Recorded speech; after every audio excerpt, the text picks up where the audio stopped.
টাইটেলটা দিবেন, টাইম এবং প্লেস দেবেন, এত তারিখ এবং জায়গা। আচ্ছা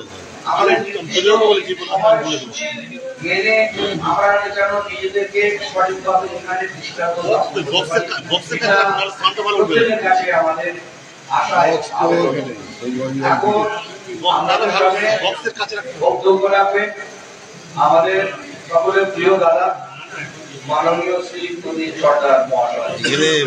নেট হচ্ছে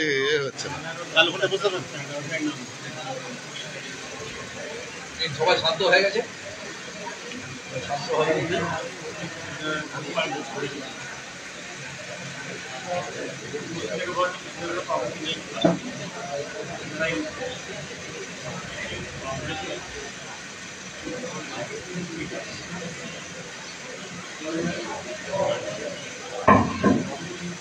হ্যালো হ্যালো হ্যালো, দুজন আছে সবাই?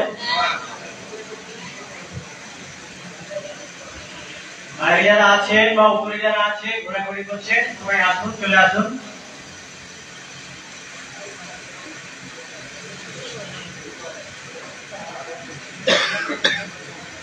তাহলে আলোচনা শুরু করা যাক।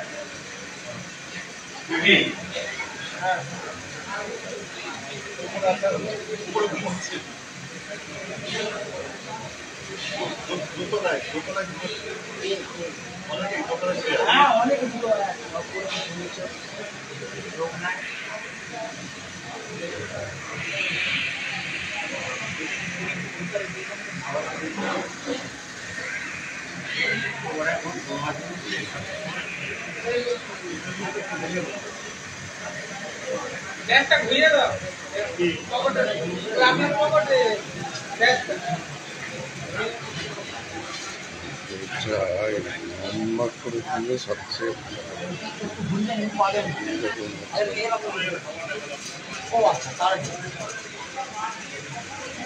রাম নারায়ণ রাম, রাম নারায়ণ রাম, রাম নারায়ণ রাম।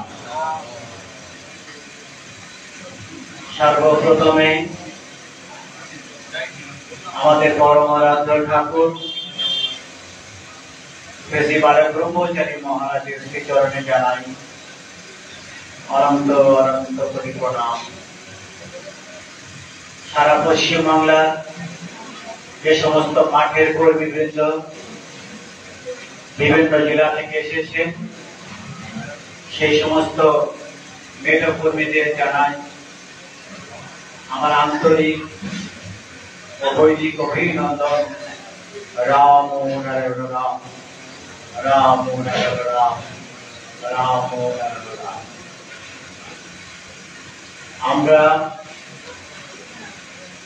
আজ একটা মহতী বৈদিক কর্মী সভার আয়োজন করেছি। এই আত্মপ্রস্তুতি শিবির গত বছর বর্ধমান পূর্বস্থলীতে হয়েছিল। এবছর এর সাথে করা হচ্ছে। এই আত্মপ্রস্তুতি শিবির কি, কেন, আত্মপ্রস্তুতি কথার অর্থ কি, এই বিষয়ে আমি আজকে বিস্তারিত আলোচনা করব না, কারণ বিষয়গুলো অনেক বিষয়। আগামীকাল সকাল 10টায় আত্মপ্রস্তুতির উপরে সম্পূর্ণ আলোচনা করা হবে। যে বিষয় 4টি রয়েছে, তার মধ্যে বর্তমান পরিস্থিতি প্রেক্ষাপটে সন্তান কর্মীদের দায়িত্ব কর্তব্য এবং এই ঠাকুর বালক ব্রহ্মচারী মহারাজ রাম নারায়ণ রাম যেন বিশ্বের সর্বশ্রেষ্ঠ হাতিয়ার এবং আগামী দিন ঠাকুর এবং নেতাজির যে কর্মকাণ্ড, এই যে বিষয়বস্তুগুলো আছে, সেই বিষয়বস্তুগুলোর উপরে এতগুলো বিষয় আজকে আলোচনা করব না। দুটো পার্টি আমি আলোচনা করব আজকের বিশ্ব পরিস্থিতির উপর। বিশ্ব পরিস্থিতি আপনারা প্রত্যেকটি খবরের কাগজ, রেডিও, টেলিভিশন সবকিছুর মাধ্যমে আপনারা দেখতে পাচ্ছেন, শুনতে পাচ্ছেন। আমরা ছোটবেলায় পরমপিতা জন্মোৎসব টালাপাকে বলতে শুনেছি, আমি প্রকৃতিকে নিদর্শনা ছড়ানা করে ছাড়বো। সুখচারের ফিরে গিয়ে গৌরীশঙ্কর তাকে বলছে, আরে গৌরীশঙ্কর ওই এত দিলাম দশনা ছড়ানা হিসাবে দেখি একখানাও থাকে না। তখন যে সমস্ত গুরু ভাই সুখচারে ছিলেন তারা হাত জোড়ে করে ঠাকুরকে বললেন, বাবার সংখ্যা একটু বাড়ানো যায় না? তখন ঠাকুর বললেন, তাহলে তো কাম দেরি হয়ে যাবে। এই যে দেরি, সেই কারণে দেরি, কারণ তিনি তো বিশ্বপিতা, বিশ্ব ব্রহ্মাণ্ডের মালিক। তিনি বলছেন, এই আমার প্রথম আশা, এই আমার শেষ আশা। এসেই যখন একেবারে পড়েছি, একেবারে নিউ লাইফে দিয়ে যাবো। নিউ লাইফ মানে নতুন আলো। আমি কোনো উচ্ছিষ্টের মধ্যে যাব না। আমি যখন নামি, আমার নামার জন্য একটা নির্দিষ্ট আঁতুর ঘর ছিল। মানে মহাপ্রভু যে মনুষ্য বাড়ি করেছিলেন, যে তার মামার কাছে 13 পুরুষে তার মামার বংশে তিনি আবার আসবেন, কিন্তু কোন মেয়ের কাছে আসবেন সেটা তো বলে দেন। তার জন্য বৈদিক ব্রাহ্মণ পরিবারে যতগুলো পরিবার ছিল, যতগুলো পরিবারের মেয়ে সন্তান প্রসব হতো, ওই মেয়েদের মন্ডল গ্রামে ওই ব্রাহ্মণ পরিবারে একটা আঁতুর ঘর ছিল, যে যত মেয়ের প্রসব হবে ডেলিভারি হবে ওই ঘরটাই হবে। ঠাকুর বললেন, তা আমি তো ওই উচ্ছিষ্টের মধ্যে যাবো না, তাই আমি উইদাউট নোটিশে নাই পাবো না। তো উচ্ছিষ্টের মধ্যে গেলাম না, মানে ওটা তো উচ্ছিষ্ট হয়ে গেছে না, বারবার ডেলিভারি হয়েছে একই ঘরে। ঠাকুর বললেন, আমি উইদাউট নোটিশে নাই পাবো না, বেচার থেকে একটা বডি ধার করিলাম। ঠাকুরের কথা আমার কথা না, নেচার থেকে একটা বডি ধার করিলাম, মানে নেচার থেকে একটা বডি ধার করেছেন ঠাকুরের যে দেহটা দেখছেন, এটা নেচার থেকে একটা বডি ধার করে, মানে নেচার মানে প্রকৃতি থেকে একটা বডি ধার করে, আমি নেচার থেকে একটা বডি ধার কইরা উইদাউট নোটিশে নামা পড়লাম, মানে কাউকে কিন্তু বুঝতে দেয়নি যে ঠাকুর নামবেন। আমি উইদাউট চরিও করে কেউ যদি দাবি করে আমি ঠাকুরের বংশধর, আপনাকে সেটা মেনে নেবেন? মানবেন? ঠাকুর বলছেন, এই আমার প্রথম আশা, এই আমার শেষ আশা। একটা বংশ পরিচয় রাখতে হয়, তাই মহাপ্রভুর বংশে, মাধব বংশে তিনি এসেছেন। একটা বৈদিক মানে ব্রাহ্মণ পরিবার, একটা যেহেতু সংস্কারের ধারা ধরে রাখতে হয়, তো সংস্কারের ধারা ধরে না আসলে সংস্কার মুক্ত করা যায় না। কিন্তু অ্যাকচুয়ালি ঠাকুরের এখানে কোনো ভাইও নাই, আর ভাইপোও নাই, মাও নাই, বাবাও নাই। তার একটা জ্বলন্ত প্রমাণ, ঠাকুর মুক্তি প্রসঙ্গে ক্লাস করছেন। একদিন মুক্তি প্রসঙ্গে ক্লাস করতে করতে বলছেন, আমার কাছে যারা আইসলাম পড়ছো তারা বাইরে গেছো, মানে ঢাকাইয়া ভাষা, মানে আটকে গেছো, তাদেরকে আমি সবাইকে মুক্ত করে দেবো, কাউকে আমি ফেলে রাখুন না। মানে আপনারা যারা যারা রামনাম করছেন, সেদিক কিন্তু হোম বা না হন, আপনারা সবাই কিন্তু বাইরে গেছেন, মানে আটকে গেছেন গুরু শিষ্যের বাঁধনে, এই মায়ার বাঁধনে আটকে গেছে। গুরু সবাইকে পার করে দেবেন, এখান থেকে পার করে দেবেন। তাই যখন বলছেন, তখন মা চারুবিলা দেবী ক্লাস শুনছিলেন, ঠাকুরের মা। বিরোধী সবাই মুক্তি দিবে, আমারে মুক্তি দিবি না? তখন ঠাকুর বলছে, না মা, আমি তোমারে মুক্তি দিতে পারব না। কেন? তুমি তোমার মাতৃত্বের অহংকারে, ভাষাগুলো আমার একটা কথা বানানো না, তুমি তোমার মাতৃত্বের অহংকারে এবং এখানকার পুতুল খেলা নিয়ে ব্যস্ত ছিলে, তুমি তোমার কাছে দীক্ষা নাওনি, তুমি তোমার কাছে দীক্ষা নাওনি, তাই মা আমি তোমাকে মুক্তি দিতে, তার মুক্তি দায়িত্ব দিতে পারব না। মানে ঠাকুরের মা একটু নিজের দেবী খুলে দিলে করতো আর কি, হ্যাঁ সেটাই বলছে, তুমি এখানকার পুতুল খেলে এরা, কারণ ঠাকুরের মা ঠাকুরের দীক্ষা নেয়নি, তাই আমি তোমার দায়িত্ব দিতে পারব না। যিনি তার নিজের মাকে মুক্তির দায়িত্ব নেবেন না, অথচ আপনাদের দায়িত্ব নিয়েছে। তার আমার এখানে ভাই কি আর ভাইপো কি আর মা কি আর বাবা কি, এই আমার প্রথম আশা, এই আমার শেষ আশা। ঠাকুরের পরিবারবর্গ কারোর সাথে ঠাকুরের ভালো সম্পর্ক ছিল না, কেউ ঠাকুরকে সহ্য করতো না, পছন্দ করতো না। ঠাকুরের সঙ্গে ভক্তবৃন্দ যখন দলতেই ঠাকুর ক্লাস করতেন, ঠাকুরকে মান অপমান করা হতো। এটা কি আটটাখানা পেয়েছো? বাধ্য হয়ে ঠাকুর অনেক অপমানের জ্বালায় মামের মনে বাড়ি থেকে সহ্য করতে না পেরে ঠাকুরের মাকে পর্যন্ত অপমান করা হয়েছিল। তার জন্য ঠাকুর ওই সুখচাঁদ ধামের মিস্ত্রিদের সঙ্গে নিজে হেল্পারি করে ওই সুখচাঁদ ধাম তৈরি করেছিল। ইতিহাস।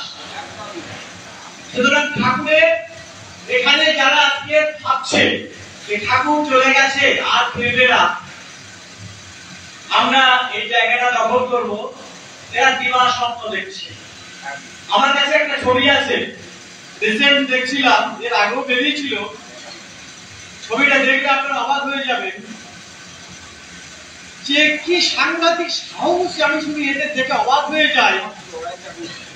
এই দেখুন, এনারা আরেক এই ভদ্রলোকের ছেলের মনে হয়, এ বলুন তো, বাবুল দত্ত ঠাকুরের মতো একদম ফুলের তোড়া নিয়ে বসে পড়েছে। মা মান ঠাকুর ব্যবহার করছেন, মান ব্যবহার করছেন, ঠাকুরের কায়দা টিকা দিচ্ছেন। হ্যাঁ, বহু ভক্ত শিষ্য যারা যাচ্ছে এনার কাছে। আমি কোনো ব্যক্তি সমালোচনা করছি না, আমরা যে সমস্যায় ভুগছি এই সমস্যাটা তুলে ধরছি। যে যাত্রী যাচ্ছে, কারা যাচ্ছে? যারা দিনের পর দিন ঠাকুরের ভাষণ শুনেছে, ঠাকুরের বক্তব্য শুনে হাততালি দিয়েছে, যারা দিনের পর দিন চিত্তশিক্ষক মহাশয়ের ভাষণ শুনে হাততালি দিয়েছে, সেই তারাই তো আজকে তার ভাষণ শুনতে আর হল ঘর ভর্তি করে দিচ্ছে। জনগণ তো সন্তানদের বক্তব্য শুনতে আসে না, এখন শুনেই না, এখন ঢুকতে দেয় না, যেরকম পাগলের তো যা বলে কিছু হয় না। বলে বলে তুই বলে বিপ্লব বিপ্লব বিপ্লব হবে, নেতাজি আসবে, কিন্তু কিছু হয়। হ্যাঁ, ওই জন্য জনগণ আমাদের গুরুত্ব দেয় না। আর এই হল ঘর ভর্তি করছে কারা? আমাদেরই মতো গুরু ভাই বোনরা তো, যারা দিনের পর দিন ঠাকুরের বক্তব্য শুনেছি, শিক্ষার বক্তব্য শুনেছি, তারাই হল ঘর ভর্তি করছে। তার মানে তারা ধরে নিয়েছে ঠাকুরের আসবে না, তাই তারা দ্বিতীয় ঠাকুরকে পেয়ে গেছে। এরকম কত কলমজি, কত শঙ্করজি, হ্যাঁ, কত নন্দজির আবির্ভাব ঘটছে। আমার প্রশ্ন এইখানে, আমাদের গুরুকে ঠাকুর বালকঞ্জারী মহারাজ আজকে যদি অন্য কেউ গুরু সেজে তার নামটা হয় শূন্যজ্যোতি, ভয়ঙ্কর নাম শূন্যজ্যোতি, তাকে কেউ কি প্রশ্ন করছে না একবারও যে তুমি শূন্যজ্যোতি? তুমি তো ঠাকুরের ওপরে, মাঝখানে শূন্যজ্যোতি ছবি, মানে বাবুল দত্তের ছবি আর ঠাকুরের ছবি সাইডে ছবি আছে আমার কাছে, দেখেছেন আপনারা ভিডিওটা? এত বড় সাহস যে বিশ্ব বিরাট পূর্ণ ব্রহ্মকে সরিয়ে দিয়ে মাঝখানে বাবুল দত্তের ছবি, ধারে ঠাকুরের ছবি। এটা আপনারা মানবেন? এখন আন্দোলন করুন না তো, পৌঁছা পূর্ণ ব্রহ্মের ছবিকে সরিয়ে দিয়ে সেখানে মাঝখানে শূন্যজ্যোতির ছবি আর সাইডে ঠাকুরের ছবি, চেয়ারের ওপরে শূন্যজ্যোতির ছবি, চেয়ারের নিচে ঠাকুরের ছবি। কোন গুরুদের প্রতিবাদ করছে না, তার কাজ শুনছে, আলোচনা শুনছে। তার মানে ব্যাপারটা কি হলো? দোষ কারো নয় গো মা, আমি সকাল শরীরে ডুবে পড়ি মা, আমি দোষ কারো দিচ্ছি না। কারণ এরা কিন্তু যে কাজটা করছে ঠাকুরের কাজ করছে। আজকে আপনার আমার মুখটা চিনতে সুবিধা হচ্ছে কারা কারা ঠাকুরকে বিশ্বাস করে ঠাকুর আছেন আসবেন, আর কারা কারা বিশ্বাস করে ঠাকুর আর নাই। এরা কিন্তু সেই কাজটা করে দিয়েছে, বলবো না? তাহলে দোষ দিলে ভুল হবে, কারণ ওরা এই কাজটা করছে বলে আমাদের মুখটা চিনতে সুবিধা হচ্ছে। কারণ ঠাকুরের কাছে দীক্ষা নিয়ে আবার যদি শূন্যজ্যোতির কাছে দীক্ষা নিতে হয়, তো অন্যান্য যত সব কত গুরুজি বেরিয়েছে তাদের কাছে দীক্ষা নিতে হয়, তাহলে বুঝতে হবে আমরা ঠাকুরকে চিনি নাকি? আমার গুরু হচ্ছেন এখানে জন্মদাতা গুরু, যিনি আমার পৃথিবীর আলো জল মাটি বাতাস থেকে আলো দেখিয়েছেন, এখানকার পিতা মাতা, শিক্ষা জগতের গুরু, জ্ঞানের শিক্ষক, স্কুলের শিক্ষক যারা আমাদেরকে লেখাপড়া শিখিয়েছেন, গান শিখিয়েছেন, তারাও গুরু। আর ইহকাল থেকে পরকালের দায়িত্ব যিনি নিয়েছেন তিনি আমাদের পরমপিতা ঠাকুর বালক ব্রহ্মচারী মহারাজ, যিনি স্মরণের বইতে বলে রেখেছেন যে আমি গ্যারান্টি দিচ্ছি জন্ম তোমাদের আর হবে না। আছে স্মরণের বইতে আছে তো? আমি গ্যারান্টি দিচ্ছি জন্ম তোমাদের হবে না। পৃথিবীর ইতিহাসে কোন গুরু মহানের এখানে গ্রন্থ নেই। আমার বাড়িতে যে সমস্ত গুরু ভাই হাওড়া থেকে 4-5 গুরু ভাইরা গেছিল, আমার 5-6টা আলমারি থেকে তারা কিন্তু অবাক হয়ে গেছে, এত গ্রন্থ আপনার বাড়িতে আমার পড়তে ভালো লাগে। তো আমি কোন গ্রন্থে দেখিনি যে এত বড় কোন গুরু মহান নির্দেশ দিয়েছেন, গ্যারান্টি দিয়েছেন আমি গ্যারান্টি দিচ্ছি জন্ম তোমাদের আর হবে না, এই জন্মই তোমাদের শেষ। তাহলে যিনি জন্ম মৃত্যু সব অতিক্রম করে ইহকাল থেকে পরকালের রাস্তা দেখাতে চাইছেন, সেই গ্যারান্টি যে গুরু দিয়েছেন তাকে যদি আমরা চিনতে না পেরে আজকে তার শিষ্যের কাছে আবার ভিক্ষা নিতে হয়, তাহলে আমাদের বাপ কয়টা হলো? 2টা হলো না? তাহলে আমাদের বাপকে আমরা চিনলাম না। আমি খুব বাস্তব কথা বলতে ভালোবাসি। কে রাখলো, কে চললো, কে ফান্ড, ওটা আমার কাছে ফ্যাক্টর না। ফ্যাক্টর হলো সত্য বড় নির্মম। সত্য কাউকে ক্ষমা করে না। রাতের অন্ধকারে দুটো আদালত যিশুকে আসামি প্রমাণ করতে চেয়েছিল, যিশু নিরন্তর ছিল, ভাবলো চুপ করে যখন আছে তাহলে ওকে ওই আসামি ক্রুশকাঠে পেলে কেটে কেটে হত্যা করা হয়েছিল বিনা অপরাধে। ইতিহাস নির্মম, ইতিহাস বেরিয়ে গেছে, আজকে সত্য ইতিহাস প্রকাশ হয়ে গেছে যে অন্যায় ভাবে যিশু খ্রিস্টকে কুশিয়ে হত্যা করা হয়েছিল। আর যিশু খ্রিস্টকে নিয়ে কত মাথা, প্রত্যেকটা মহাপুরুষের উপরে মহাপুরুষের কত নির্যাতন আছে, মহাপুরুষকে নিয়ে কত সম্প্রদায় করে যাচ্ছে, কেড়ে একদম চোখে জল ফেলে একদম কত লক্ষ লক্ষ টাকার ব্যবসা করে যাচ্ছে। কিন্তু মহাপুরুষ যখন ছিলেন তার প্রতি যে কি নির্যাতন করা হয়েছিল সেটা ইতিহাস থেকে আমরা জানতে পারি। তার মাথা নেড়া করে মাথায় ঘোড় ধরে দেওয়া হয়েছিল, তার মুখে প্রমাণ ঢুকিয়ে দেওয়া হয়েছিল, তার ঘোড়টা ভেঙে দেওয়া ভেঙে দেওয়া হয়েছিল, প্রচুর নির্যাতন করা হয়েছিল মহাপ্রভুর উপরে। এমনকি শেষবারে 3টে গোষ্ঠী, উড়িষ্যার রাজা প্রতাপপুত্র, তার মধ্যে ছিল রবীন্দ্র বিদ্যাধর ভৈ।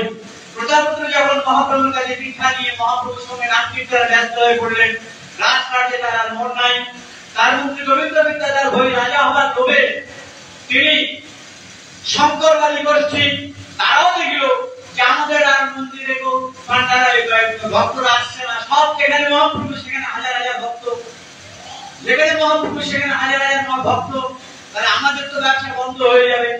পুরীর পান্ডারা তারাও দেখলো আমাদের ব্যবসা বন্ধ হয়ে যাবে, মহাপ্রভু এখানে এসে ঢুকেছে, আমাদের এখানে মহাপ্রভু জগন্নাথ দেবকে দর্শন করছে না, তো মহাপ্রভুকে নিয়ে মাঝামাঝি 3টে গোষ্ঠী মিলে প্যাক হয়ে, 3টে গোষ্ঠী মিলে প্যাক হয়ে মহাপ্রভুকে বেলা 3টের সময় দারুকাষ্ঠের উপর ফেলে, ওই যে এখন যেটা যেমন শ্রীক্ষেত্র হয়েছে ওটা আমার মন্দির না, ও সাইডের ভিতরে যেটা 5-7টা দরজা, ওটা হচ্ছে আদি প্রাচীন মন্দির। ওই মন্দিরের দেয়াল পেটে বছর কয়েক আগে 7.5 ফুট কঙ্কাল বেরিয়ে গেছিল। ডিএনএ টেস্ট হবে, ডিএনএ টেস্ট হবে, বর্তমান পত্রিকা আপনারা নিশ্চয়ই পড়েছিলেন। ডিএনএ টেস্ট আর হলো না, তাকে মেরে জগন্নাথ দেবের প্রচার করে দেওয়া হলো, জগন্নাথ দেবের সাথে লিঙ্ক হয়ে গেছে, আসল ইতিহাস বেরিয়ে গেছে। ডাক্তার জয়দেব মুখোপাধ্যায় কাহা গেলে মহাপাও বইটা যদি পান এখন মেরে দেওয়া হয়েছে, এখন মেরে দেওয়া হয়েছে, যেমন জয়দেব মুখোপাধ্যায় তুলে তাহানি সত্য প্রকাশ করার জন্য। হ্যাঁ, যে তিনি ইতিহাস তুলে ধরেছিলেন যে মহাপ্রভু চৈতন্যদেবকে খুন করা হয়েছিল, দারুকাষ্ঠের উপর ফেলে পাথর ফেটলে ফেটলে তাকে মারা হয়েছিল, আজকে ইতিহাস বেরিয়ে গেছে। তেমনি আরবি ইতিহাসে যেমন অনেক প্রত্যেকটা মহাপুরুষের ক্ষেত্রে একই চিত্র, কিন্তু বালক ব্রহ্মচারী মহারাজকে রেহাই দেওয়া হয়নি। এরা কেন বলছে বালক ব্রহ্মচারী মহারাজ মারা গেছে? যারা বলছে তার একটা কারণ আছে, তার একটা কারণ হলো এরা এই ক্রাইমের সঙ্গে যুক্ত। বর্তমান পশ্চিমবাংলার 2টো বিশেষ ধর্ম সম্প্রদায়, আমি নাম বলবো না, বর্তমান পশ্চিম বাংলার দুটো বিশেষ ধর্ম সম্প্রদায় তারা ভারত ব্রহ্মচারী মহারাজকে দুনিয়ার প্রকৃতি সরাবার জন্য এই চক্রান্তের সঙ্গে যুক্ত ছিল। লক্ষ লক্ষ কোটি কোটি ডলার এসেছিল বিদেশ থেকে, উপর মহল থেকে একদম শিক্ষা ধাম পর্যন্ত ধাপে ধাপে লক্ষ লক্ষ কোটি কোটি টাকা বায়ু গুড়ি গুড়ি করে ছাড়ানো হয়েছে। একটাই উদ্দেশ্য, আন্ধ্র ভারত ব্রহ্মচারী মহারাজকে ওরা এত চেষ্টা করেছিল, কিছুতেই ঠাকুরকে মারতে পারছে না। শেষ চেষ্টা করেছিল 1993 সালে, যখন উনি ওরা খবর রেখেছিল যে ঠাকুর যখন বলেছেন যে বিভূতি বইতে ওনার মুখের বাক্য বেদবাক্য, তাদের উনি যখন বলেছেন যে আমি আমার জীবদ্দশায় কোর্স কমপ্লিট করে যাব, অতএব এই সুযোগ হাতছাড়া করা যাবে না। যেই উনি সমাধিস্থ হবেন সেই সুযোগে দেবতাকে কেড়ে তুলে নিয়ে পুড়িয়ে দেওয়া হবে। আর এই ক্রাইমের সঙ্গে যারা যুক্ত, আজকে যারা সূত্রধাম দখল করে আছে সময় উত্তীর্ণ, তাই আজকে সত্য প্রকাশ করতে বাধ্য হচ্ছে। এরা যে ট্রাস্টি বোর্ড গঠন করছে এটা ডুপ্লিকেট, তবে ঠাকুরের সিগনেচার নেই, ঠাকুরের প্রিন্ট দেওয়া হয়েছে, খোঁজ করে দেখে আসতে পারেন। তোমাদের ট্রাস্টি বোর্ডের বিবাদ দেখাও। কারণ সূত্রধাম যারা দখল করে আছে ওরা প্রত্যেকেই বিশ্বাস করে ঠাকুর নাই। আজকে বলতে বাধ্য হচ্ছে, নির্লজ্জের মতো বলতে বাধ্য হচ্ছে, অভিনব দর্শনের যে বইগুলো বের হচ্ছে তার অধিকাংশ বই, সব বই না হলেও অধিকাংশ বই ঠাকুরের তত্ত্বকে বিকৃত করে পরিবেশন করা হচ্ছে। তার একটা জ্বলন্ত প্রমাণ বিভূতি বইয়ের যে ভাষণ, এটার নাম বই কোনটা বের করলো? বিভূতি বই। সেই বিভূতি বই যে বের করেছে সেখানে 9 নম্বর অধ্যায়ে সেই মানে কত পুরাতন বই, সেই বই 1978 সালে মনে প্রিন্ট হয়েছিল প্রথম বই। সেই বইতে ঠাকুর 9 নম্বর অধ্যায়ে বলছেন যে দীর্ঘ 6 মাস ব্যাপী নির্বিকল্প সমাধিতে থাকা যায়, সেই সমাধিস্থ দেহ সেই অবস্থায় কোনো কিছু খাওয়ারও প্রয়োজন হয় না, এমনকি সেই সমাধিস্থ দেহ, ঠিক আছে সমাধি ব্যাখ্যা করতে করতে তিনি বলছেন কোনো খাওয়া দাওয়ার দরকার হয় না, যারা শক্তিকে কন্ট্রোল করতে পারে তারা ঠিকই ফিরে আসতে পারেন। এভাবে আছে না বইতে, বিভূতি বইতে 9 নম্বর অধ্যায়ে। অপ্রাসঙ্গিক ভাবে আগুনের প্রসঙ্গ টেনে আনলো যে সেই সমাধিস্থ দেহ আগুনে ফেলে দিল, আগুন সাড়া দেবে না। এটা বিভূতি বইতে আছে, আপনারা পূরণ করতে নিশ্চয়ই জানেন, তাদের পুরাতন বিভূতি বই আছে। এখন এরা যে বইটা বের করে কি লিখেছে, আগুন কথাটা তুলে দিয়ে আগুন কথা দিয়ে অন্তর অন্তর সাড়া দেবে না, অন্তর সাড়া দেবে না। আগুনটাকে আউট করে দিয়ে অন্তর হয়ে যাবে। তাহলে আজকে এই অভিনব দর্শনের সব বইগুলো বলছি না, কিছু কিছু বইতে যে ঠাকুরের তত্ত্বকে যারা বিকৃত ভাবে পরিবেশন করে তারা কেউ ক্ষমা পাবে? আমাদের কারণ অধিকার আছে ঠাকুরের তত্ত্বকে বিকৃত ভাবে পরিবেশন করার? কারণ এটা চরম অপরাধ। একটা দাঁড়ি কমা হচ্ছে আজকে রিসেন্ট যে নন্দজি বলে বেরিয়েছেন একজন, তিনি বলছেন নির্বিকল্প সমাজে নাকি কন্ট্রোভার্সি, ওটা বিতর্কিত। নেতাজি বেরিয়েছে আপনার নয়, কেন বলছে? এরা সবাই এই ক্রাইমের সঙ্গে যুক্ত। যদি দরকার হয় আমার সঙ্গে পার্সোনাল যোগাযোগ করবেন, বিস্তারিত আলোচনা করবো, জানতে পারবেন যে এরা কত বড় চূড়ান্ত ভাবে এরা ঠাকুর ভারত ব্রহ্মচারী মহারাজকে দুনিয়ার প্রকৃতি সরাবার জন্য এই চক্রান্তের সঙ্গে এরা যুক্ত। কিন্তু জাল में कुछ काला है। ঠাকুর ভারত ব্রহ্মচারী মহারাজ আপনার আমার হাতের মোয়া নয়, তাকে ইচ্ছা করলে ধরা যাবে, ইচ্ছা করলে তাকে মারা যাবে। কারণ যিনি বলছেন আমি আইন কানুন জেনেই নেমেছি, আমি আট ঘর বেঁধেই নেমেছি, আছে আমার মতো বলতে আমি আইন কানুন জেনেই নেমেছি। তোমরা মহাপ্রভুকে মেরেছো, যিশুকে মেরেছো, আমাকে তোমরা মারতে পারবে না, আমি মহাকাশের অপরটা গ্রেট। ঠাকুর বলছেন, ঠাকুরকে প্রশ্ন করছে ভক্তরা, বাবা তুমি বিপ্লব করো, যে দেশে মহাপ্রভুকে মেরেছে, যে দেশে যীশু খ্রিস্টকে মেরেছে, আর তুমি বিপ্লব করছে, তোমাকেও তো মেরে দেবে। তখন ঠাকুর বলছেন, কিন্তু আমি আইন কারণ জেনে নেমেছি, আমি আট ঘাট বেঁধেই নেমেছি। মানে ঠাকুরও জানেন যে আমিও নামলে আমাকেও মার্কা চক্রান্ত হবে। তাই আগাম জানিয়ে রাখেন 1951 সালে ভবা বাংলার আশ্রমে যে আমি আইন কানুন জেনেই নেমেছি, আমি আট ঘাট বেঁধেই নেমেছি। তোমরা মহাপ্রভুকে মেরেছো, যিশুকে মেরেছো, আমাকে তোমরা মারতে পারবে না, আমি মহাকাশের অপর্ত বুলেট। অতএব সেই ঠাকুরকে এরা ভিন্ন গ্রুপের রক্ত ঢুকিয়ে একটা সিংহলকে যখন মুম্বই থেকে ডেকে আনা হয়েছিল, ভিন্ন গ্রুপের রক্তের সঙ্গে পটাশিয়াম সায়ানাইড বিষ সেলাইনের মধ্য দিয়ে ইনজেক্ট করে ওরা মারতে চেয়েছিল। সেখানেও ঠাকুর চালাকি ছিল বলে তো যদি রক্ত চলাচল বন্ধ হয়ে যায় তাহলে রক্ত ঢুকবে কি করে? আপনারা যারা নির্বিকল্প সমাধিস্থ অবস্থায় গেছে, রাত্রি সত্যগুলো বলছি কারণ সময় ঘনিয়ে আসছে বলে বলতে বাধ্য হচ্ছি। কারণ এত মুখোশধারী ছেড়ে গেছে যে সত্যটাকে ভাই বোনদেরকে ভুলিয়ে দেওয়ার চক্রান্ত হচ্ছে। তাই আজকের আমার কাজ করবার জন্যই এই সত্য কথা বলে যাচ্ছে, জানি না কালকে আমার কি ক্ষতি হবে। কারণ আন্তর্জাতিক চক্র ভীষণ সক্রিয়, কিন্তু যতক্ষণ বেঁচে থাকবো আমার কণ্ঠ যুদ্ধ করতে পারবে না। কোনো টাকা দিয়ে না, মেরে ফেলো, কারণ মেরে ফেলতে পারে। যদি গুরু আমাকে মারে তবে মারতে পারবে, নাহলে কেউ মারার ক্ষমতা নেই। সে কাবুল এরা যে পটাশিয়াম সায়ানাইড বিষ ইনজেক্ট করেছিল সেটা শরীরে প্রবেশ করেনি, যার জন্য গোটা শরীরে আপনারা দেখেছেন যারা সমাধি চলাকালীন ঠাকুরের দেহ যারা দেখতে গেছিলেন, দেখেছেন সাপের খোলসে যেমন খোলস চেঞ্জ হয়, তেমনি ঠাকুরের যে এক ফোঁটা চামড়া উঠে গেছিল না? কে দেখেছেন? মুখের চামড়া একদম লাল, সাপের খোলসের মধ্যে চামড়া উঠে গেছিল। সাপের খোলসের মধ্যে চামড়া উঠতে পারে?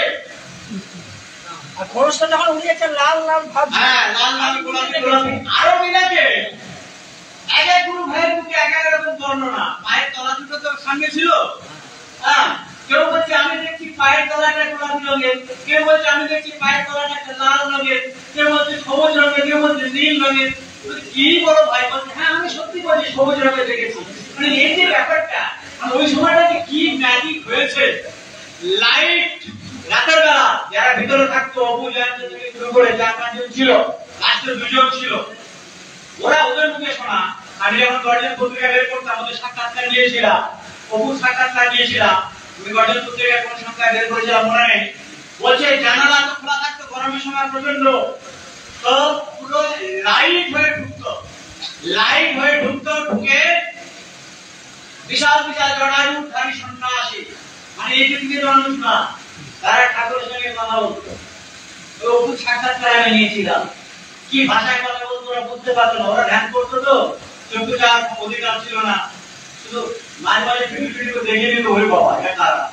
ঠাকুর আসছে, এদিকে ঠাকুর ধারস্থ, এদিকে ঠাকুর শুয়ে আছে। আবার একদল বলছে শুয়ে শুয়ে নির্বিকল্প সমাধি হয়। কে বলেছে হয় না? শঙ্করাচার্যের হয়নি। কামশাস্ত্র জানবার জন্য তিনি 42 দিন ব্যাপী পাহাড়ের গুহাতে দেহ সাই করে ভক্তদের বললো তোমরা পাহাড় আলাও, আমি 42 দিন পরে আবার ফিরে আসবো। এক রাজা শরীরে প্রবেশ করেছিল কামশাস্ত্র জানবার ইতিহাস, ঠিক না বল?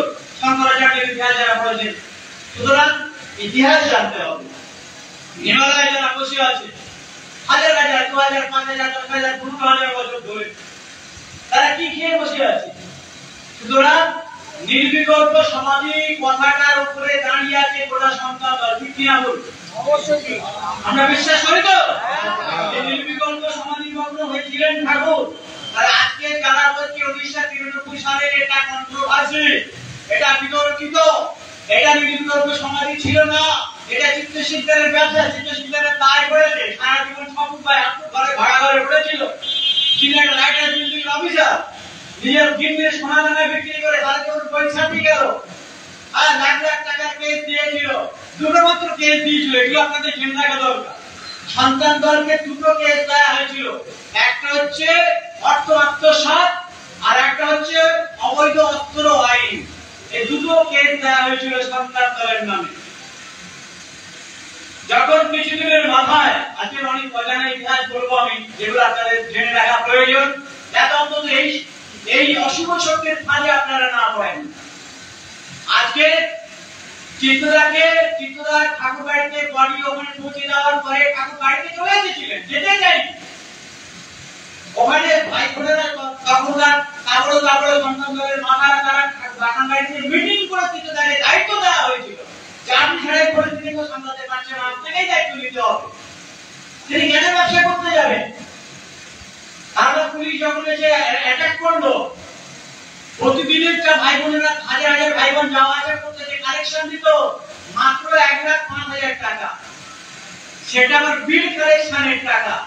আর চিত্তদা যে ঘরে বসে থাকতেন জুতলায়, সেই প্রেস কর্নারে যে ঠাকুরের একটা ফটো ছিল জলচৌকির নিচে, চিত্তদা বুঝেছিলেন যে আমার উপর আক্রমণ হতে পারে। ওই বিল সমেত হিসেব সমেত 1,05,000 টাকা জলচৌকির নিচে ঢুকিয়ে রেখে টাওয়াল চাপা দিয়ে ঠাকুরের ফটো রেখে দিয়েছিলেন। পুলিশ ওরা সূক্ষ্ম তছনছ করেছে, কিন্তু ওই জায়গাটা বুঝতে পারেনি ওই ফটোটা হাত দেয়নি। ঠাকুরের বিল এখানেও একটা কিন্তু বিরোধী কাজ করেছে, এটা এগুলোর মধ্যে জেনে রাখা দরকার। এবারে বেশ কিছুদিন পরে জেল থেকে তুলে নিয়ে এসে গায়ে রক্ত মাখা অবস্থায় জামা পর্যন্ত পোশাক পর্যন্ত চেঞ্জ করতে দেয়নি। চিত্তদাকে আবার সূত্রে আনা হয়েছে, লক্ষ লক্ষ টাকা কেলেঙ্কারি করেছিস, বল টাকা কোথায় চল নিয়ে যা।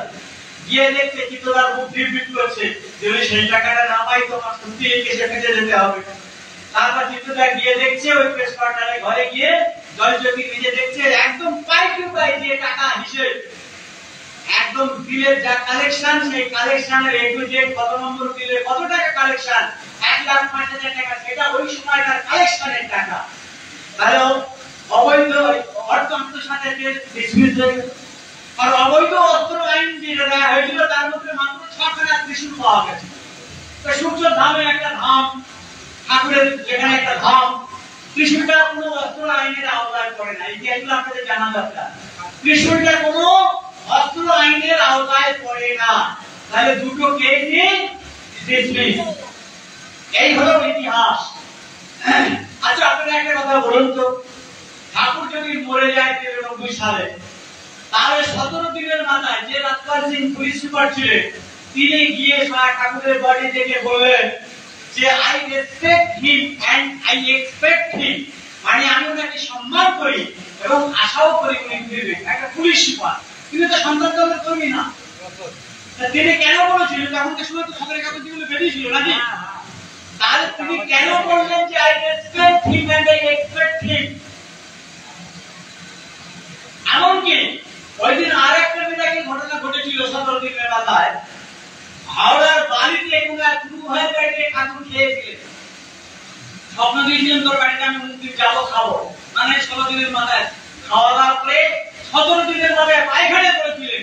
সেই পায়খানাটা ব্যারাকপুরের প্যাথলজিক্যাল ল্যাবরেটরি, ডিটেইলসগুলো জেনে রাখুন, কাজে লাগবে আপনাদের, কারণ আমরা তার সাক্ষী হয়ে আছি দরকারি সময়।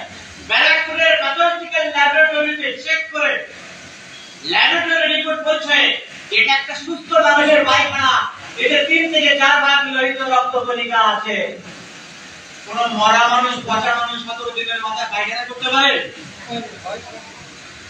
সেটা ল্যাবরেটরি রিপোর্ট বলছে এটা একটা সুস্থ মানুষের পায়খানা। তাহলে আপনি আমি ভাবের ঘরে বা উচ্ছ্বাসের বসে বা জিলাসির বসে যদি বলি ঠাকুর নেই, ঠাকুর মারা গেছে, সেটা কি বিশ্বাসযোগ্য? আরো মিলাকের ঘটনা, ঠাকুর মারা গেছে ভালো কথা, 52 দিনের মাথায় আবার মেডিকেল টিম গেল। মেডিকেল টিম গিয়ে এই টাকার কয়েন দিয়ে কপাল ঘষে ঘষে, যদি খোঁজে যায় তাহলে কপালের চামড়া উঠে যায়। পেট চিপে চিপে দেখা হচ্ছে, ডাক্তার সাঁতারা ছিলেন, ডাক্তার অপূর্ব নদীর শিষ্য। তো স্যারকে বলছেন, স্যার আপনারা কি কি দেখতে চান?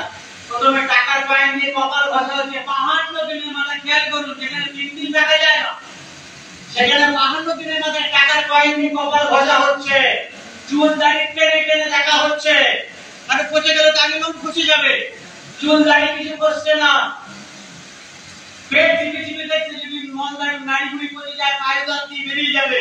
পেট চিপে চিপে দেখা হচ্ছে, হাতের আঙুল পায়ে আঙুল ভাঁজ দেখা হচ্ছে। তারপরে লাস্ট 4 জন যে ডাক্তার গেছিল সরকারি ডাক্তার, তারা লাস্ট যখন ডাক্তার অমল সাদারা ঠাকুরের ব্যক্তিগত চিকিৎসক, তিনি বললেন স্যার আর কিছু দেখবেন, তখন ওরাই বললেন, ডাক্তারের মেডিকেল টিম বললেন যে no, don't disturb him minded. এটা কিন্তু পেপারে খবরের কাগজের কথা, আমার কথা না। এবং ওখানে তারা যারা এখন ভাই বলছিল তারাও জানে, তার ডোন্ট ডিস্টার্ব হিম মানে ডিস্টার্ব কাকে করা যায়? ঘুমন্ত মানুষকে করা যায়, মরা মানুষকে ডিস্টার্ব করা যায়? তাহলে সরকারের পাঠানো মেডিকেল টিম গিয়ে বললো ডোন্ট ডিস্টার্ব হিম। আমরা পিকের মতো বলছি ঠাকুর করে গেছে, পচে গেছে, ওটা চিত্তশিল্পের ব্যবসা। কোনটা সত্যি? কোনটা সত্যি? সরকারের রিপোর্টটা সত্যি, কারণ তো সরকার ওরা পরীক্ষা করার জন্য পাঠিয়েছিল। ওপেন এতগুলো মানুষের সামনে বললো ডোন্ট ডিস্টার্ব হিম, ওকে বিব্রত করবেন না।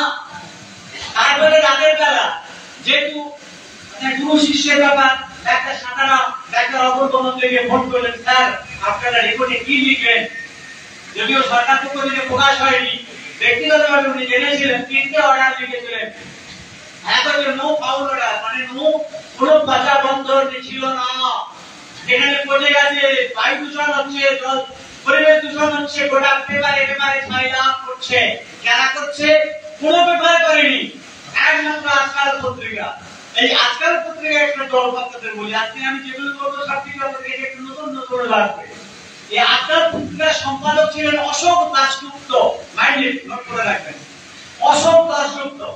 যখন বাড়ির ঘোষ ঠাকুরের শিষ্য ছিলেন, ঠাকুরের সঙ্গে থাকতেন প্রায় সময়, ঠাকুর নিজে একটা প্রেস কনফারেন্স ডেকেছিলেন, মানে সাংবাদিক সম্মেলন। সমস্ত পত্রিকা দপ্তরের সমস্ত ভাগা ভাগা সাংবাদিকদের ডেকেছিলেন, ডেকে বলছে যে তোমরা আমার হয়ে একটা কাজ করে দিতে পারবে? তা বলছে কি বলুন? তা আমার হয়ে যত পারো দুর্নাম বদনাম তোমাকে লিখতে হবে, পারবে? কোন পত্রিকা দপ্তর রাজি হয়? বলছে আপনার লক্ষ লক্ষ কোটি কোটি ভক্ত শিষ্য, আপনার বিরুদ্ধে যদি উল্টো পাল্টা আমরা খবরের কাগজে লিখি, তাহলে তো আমাদের মেয়ের পিঠে ছাল চাকা তুলে দেবে, আমাদের পত্রিকা দপ্তর ভেঙে দেবে। আপনাদের কোটি কোটি ভক্ত শিষ্য, ও কাজ আমরা করতে পারবো না।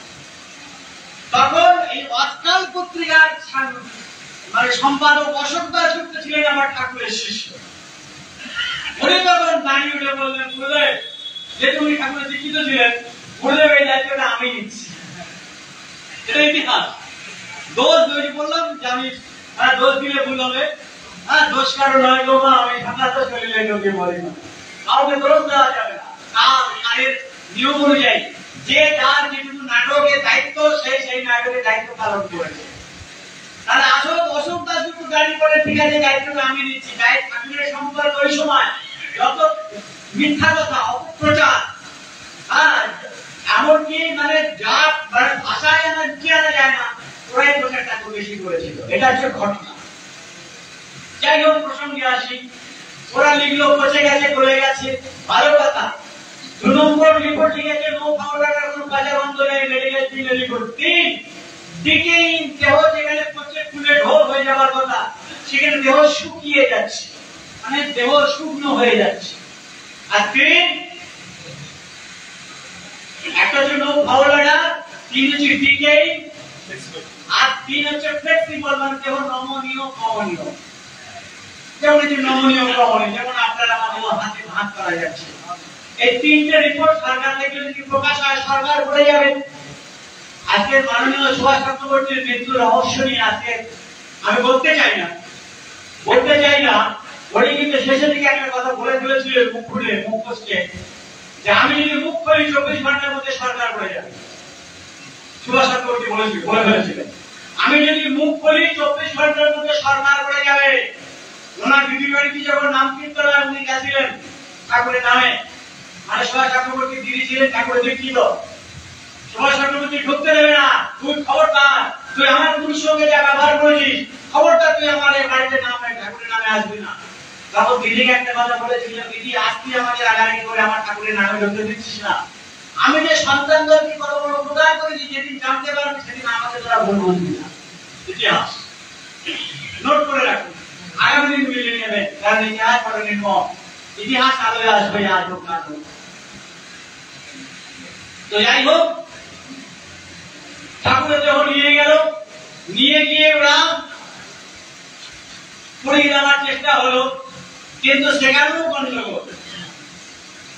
রতনবাবু শ্মশানঘাটে নিয়ে গেল, কলকাতাটাও মস্তান তখন বললো, আগে যেমন ছিল, কে ছিল ফাটাকে হ্যাঁ, ঠাকুর বাড়িতে গিয়ে চপ্পল তুলতে পারি, মানে মস্তান তো সবসময় ফুল ফুল করে, তো ফাটাকে ঠাকুরের কাছে যাচ্ছে, সেদিন আর বুট করে যেতে ভুলে গেছে, চপ্পল করে গেছে। কিন্তু দুর্ভাগ্যের বিষয়, ঠাকুরের সূর্যের চাঁদাটা মারাতে গেলে জুতোটা খুলে পায়ে থেকে চপ্পলই আর খোলে না। ঠাকুর তখন তিনতলা থেকে একজনকে পাঠাচ্ছে, যা যা সে ফাটা এসছে, যা ওই পায়ে থেকে জুতো খুলতে পারছে না বলে একজনকে পাঠালো, সে গেছে ধাক্কা মারলো, পায়ে গিয়ে জুতোটা খুলে গেছে, চপ্পলটা খুলে গেল। ঠাকুরের কাছে গিয়ে যে ঠাকুর চুলে উঠে তো দেখি রে ঘোড়া ঘোড়া ঘোড়াটা কামিয়ে বেড়াচ্ছিস, আমার কাছে একটা চপ্পল ঘোড়া পাবো না। তো এইরকম তখন এটা ফাটা ক্ষেত্রে ব্যবহার ছিল। আর ওই সময়কার চম্পস্থান বললো তাকে দিয়ে 75 জন কেরা, এগুলো ইতিহাস জেনে রাখুন। কারণ আমি পুরো সাংবাদিকের মতো টোটাল ওই সময়কার A to Z সমস্ত রিপোর্ট আমার কাছে রয়েছে, আমি কালেকশন করেছি, প্রত্যেকে সাক্ষাৎকার নিয়েছি। ওরা কোথায় কোথায় তল্লাশি করেছে, কোথায় কোথায় কি করেছে না করেছে, সব তথ্য আমার কাছে রয়েছে। কিন্তু আমি বলবো না, কারণ বলাটা বেশি বলাটা ঠিক হবে না, যেটুকু বলা যায় সেটুকু বলছি। তো ওরা রতনবাবু শ্মশানঘাটে নিয়ে গেছে, যখনই 3-3 চুল্লিতে ঢুকেছে, 3-3 চুল্লি অফ হয়ে গেল। আরে ভাই, মেশিন পাতি সব তো ঠিকই আছে, চুল্লি অফ হয়ে যাচ্ছে কেন? চুল্লি অফ হচ্ছে কেন? ওই যে কীর্তিপুর চক্রবর্তী ঠাকুরের কে যেন ঠাকুরের চক্রবর্তী ভাই ভাই ভাই একদিন মুখাগ্নি করতে বলা হয়েছে, উনি বলতে আমার দাদাকে মুখাগ্নি করতে, মুখের কাপড়টা সরান, বলছে ওই অবস্থায় মুখাগ্নি করতে হবে। আরে ভাই, তোমরা মুখাগ্নি করবে তখন তো সন্তন্তটা দেখতে আরে বডি নেই, তাহলে তোমরা তো অনায়াসে মুখের ছবিটা, মুখের কাপড়টা সরিয়ে দিয়ে ছবি নিয়ে খবরের কাগজে দেখাতে পারতে, এই তো দেখো কারো পুজে পোকার পোকা পোকা পোকা ধরাতেও পোকা কি কিরমির করে পেয়ে যাচ্ছে, ভালো সুযোগ ছিল, টেলিভিশনে দেখাতে পারতো। সেটা না করে মুখের কাপড় পর্যন্ত সরানো হলো না। তোমরা সাপ পড়ালে না ব্যাগ পড়ালে আমি তো জানতেই পারবো, যেহেতু মুখের কাপড় ছড়াবনি। তো যাই হোক, বিপুলদাকে দিয়ে আনো না, বিপুল বাবুকে দিয়ে আনো না, মুখাগ্নি করানো হলো না। বলছে বিপুল বাবুকে বললেন যে আপনি না পারেন, আর আমরা ডোমকে দিয়ে মুখাগ্নি করাবো। ডোমকে দিয়ে যে মুখাগ্নি করানো হলো, ডোম ওই শ্মশানে ডোম তার পাওয়ার আছে, সে মুখের কাপড়টা যেই সরিয়েছে, জানালার ফাঁক থেকে আজকাল পত্রিকা কোন একটা সাংবাদিক মুখে ছবিটা তুলে নেই, সাংবাদ পারে ছাড়িয়ে দিল না, লম্বা লম্বা বাবলি চুলওয়ালা দেহ, হ্যাঁ আজকাল পত্রিকা বেরিয়ে দিল না। তাহলে ব্যাপারটা কি হলো? ব্যাপারটা কি হলো? ঠাকুরের দেহর মাথায় কি, মাথায় লম্বা লম্বা মেয়েদের মতো চুল ছিল? ঠাকুরের দেহ কিরকম? চুল দাড়ি ভর্তি, মাথায় হাতে হাতে চুল, মাথায় কাপ, আর সেখানে দাড়ি কোনো কিচ্ছু নাই। মেয়েদের তো দাড়ি থাকে না, মেয়েদের দাড়ি থাকে, আর লম্বা লম্বা বাকি চুল দাড়ি, এবারটা কোন থেকে? আজকাল পত্রিকা ভাবলো আমরা অনেক প্রচার করেছি, তো এটা লাস্ট প্রচার করে দিলাম, একদম সাধারণকে শেষ করে দিলাম। কিন্তু এটা যে ডালমে কুছ কালা হয়ে যাবে, কেসটা যে বুমেরাং হবে বুঝতে পারিনি ওরা, তাহলে মনে হয় ছবি খাওয়াতো না। ওটা খবরের কাগজ ছাপিয়ে ওরা উল্টা করে বলেছে যে এটা ঠাকুরের দেহ নয়। যাই হোক, 3-3 চুল্লি অফ হয়ে গেল। ডোমে যে ডোমকে দিয়ে মুখাগ্নি করাতে গেছে, মুখের কাপড়টা যেই সরিয়েছে, ঠাকুরের কি অলৌকিক ঘটনা! विभूति वो डोम छिले ना पर ठाकुर देखी तेरी मुझे इसी को गुरु जी का मूर्ति नहीं है वो निर्विकार करो कहते पूरी युग वाले ने पता है सारा टप आया बता है के देख दिए बोले चुन लेते को दिए विभूति इतिहास इनमें जरूर रखूंगा जगह बात करें तो যাই হোক ভালো কথা তারপরে ইতিহাসিক দিকে যা চুল্লি অফ হয়েছিল অনেকদিন শুনেছি, এখন অফ হয়ে আছে, আমি যাই হোক সেটা আমি সেগুলো বলবো না, সপ্তমে আপনারা। তবে আমি ওখানে গিয়ে আমি এনকোয়ারি করে দেখেছি, বীরেন্দ্রচন্দ্র চক্রবর্তী ওরফে বায়ু ব্রহ্মচারীর নামে কোনো নাম কিন্তু রেজিস্টার খাতায় এন্ট্রি হয় নাই।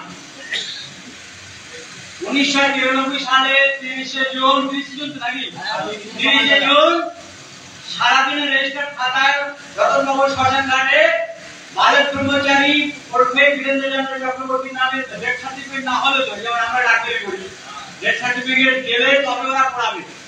তারপরে ওরা যেটা করবে সেটাকে দিয়ে আবার বার্নিং সার্টিফিকেট দিলে তবে অঞ্চল সার্টিফিকেট দেবে বা পৌরসভা সার্টিফিকেট দেবে, তারপরে ব্যাংকে টাকা পয়সা তুলতে পারবে।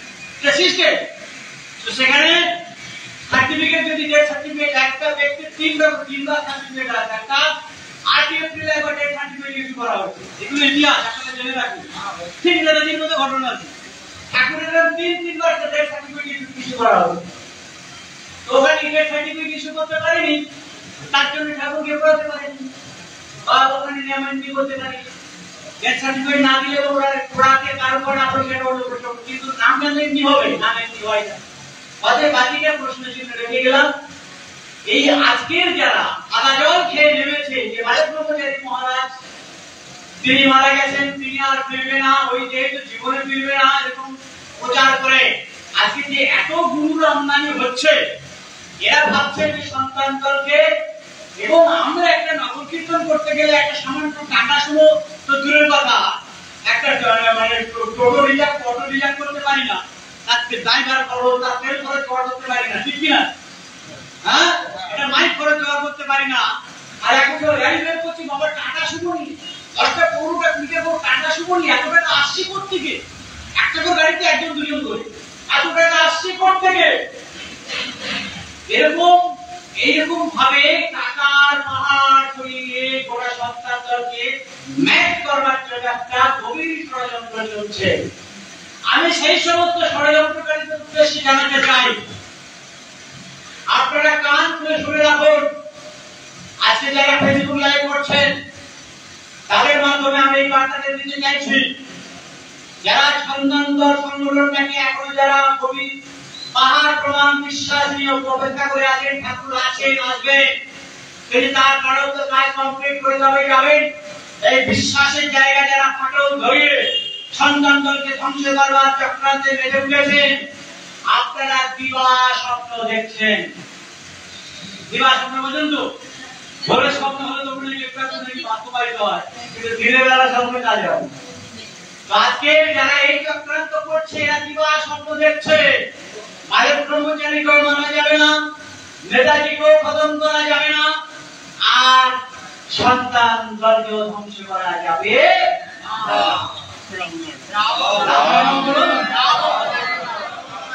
সুতরাং এই চক্রান্তের জবাব একমাত্র দিতে হবে ওদের ছিল এই নাম, ওরা ওদের ডিউটি পালন করবে।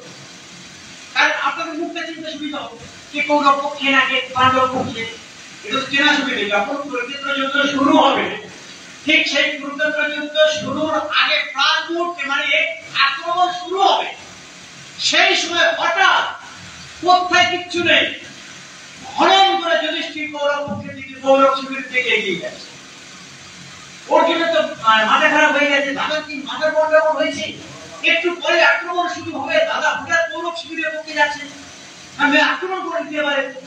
যুধিষ্ঠির দুটো পক্ষের মাঝখানে দাঁড়াবে, যে শেষ ঘোষণা করবে যে একটু পরে যুদ্ধ শুরু হবে, এখনো সময় আছে, তোমরা কে কোন পক্ষে যাবে এখনো ঠিক করে নাও, কৌরব পক্ষে না পাণ্ডব পক্ষে।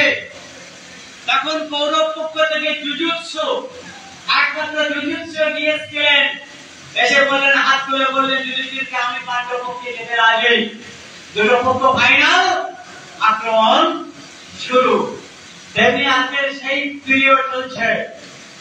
ঠাকুরের পরাজয় থেকে উদাহরণ দিচ্ছি, আপনাদের মনে পড়বে হয়তো, ভারতের বৈদ্যুতিক সমবাদ উপরে থাকবেন যে ভিতরে ভিতরে হাল ধরার কাজ শুরু হয়ে গেছে অনেক দিন আগে থেকে, আছে না? আছে তো? ভিতরে ভিতরে সাংবাদিক যখন প্রশ্ন করছে, ঠাকুর খুব দুঃখ করে বলছেন যে তোমরা আমার কথাটাকে সাময়িক তোমরা শোনো, হাসো, কাঁদো, তারপর বাড়িতে গিয়ে চলচ্চিত্রের মতো হাসো, কাঁদো, তারপর বাড়িতে গিয়ে জেগে সেই আমার কথাটি পুরো পুরো ঠাকুর খুব দুঃখ করে বলছেন, তার ভক্তদের নিয়ে কাজ করছে। তখন হঠাৎ সাংবাদিক প্রশ্ন করছে, তাহলে কি করবে? আপনার মনে কেউ কি নেই যে আপনার নির্দেশের পথে এগিয়ে যেতে পারে? তখন ঠাকুর মুখ্য উত্তর দিলেন, থাকবে না কেন?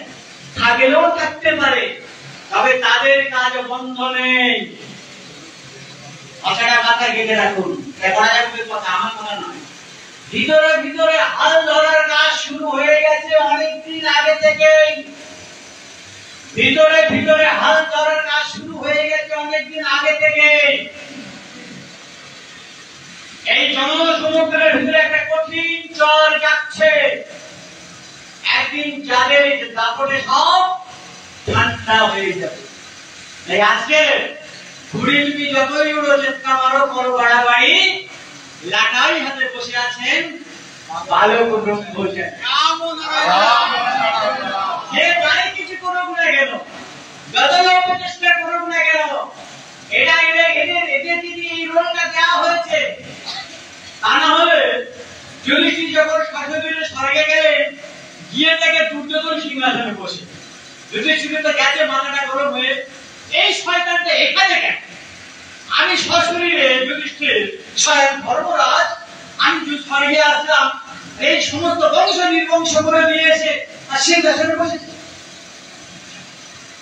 তখন নারায়ণ বললেন, যুধিষ্ঠির ওখানে তোমরা অভিনয় করতে গেছে, ওখানে যার যা রোল করেছো, শকুনি যা রোল দেওয়া হয়েছে সে সেটা অভিনয় করেছে, দুর্যোধনের যা রোল দেওয়া হয়েছে সে সেটা ফুটিয়েছে, তোমার ধর্মরাজের রোল দেওয়া হয়েছে তুমি সেটা ফুটিয়েছো।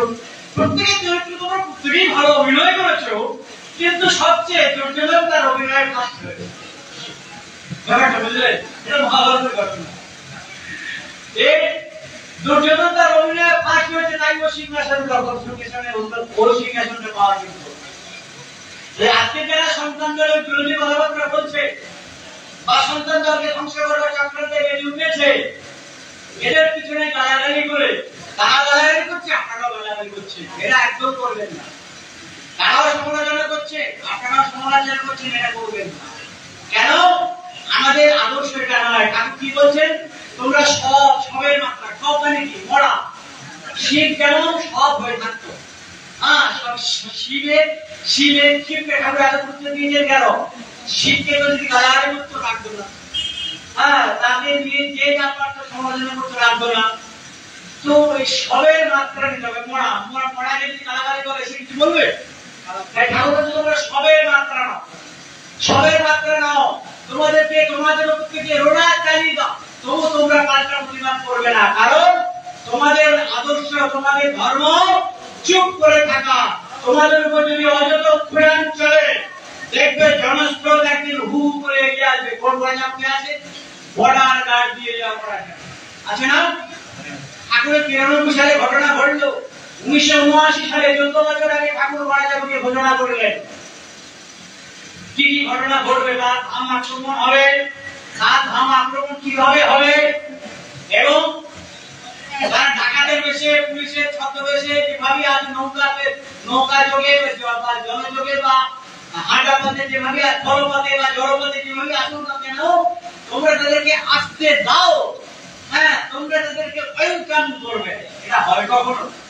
আপনার ঘর যদি ডাকাতরা আক্রমণ করে, আপনি এসে বলবেন আসুন আসুন ডাকাত যায়, ডাকাতরা আপনারা আসুন, এসে আমার ঘর লোটপাট করে নিয়ে যান, আপনারা বলবেন? এটাই কি ধরনের নির্দেশন? তোমাদের উপর আইন জারি রইল, তোমরা ধৈর্য ধারণ করবে, এটা কোন নির্দেশ হয়?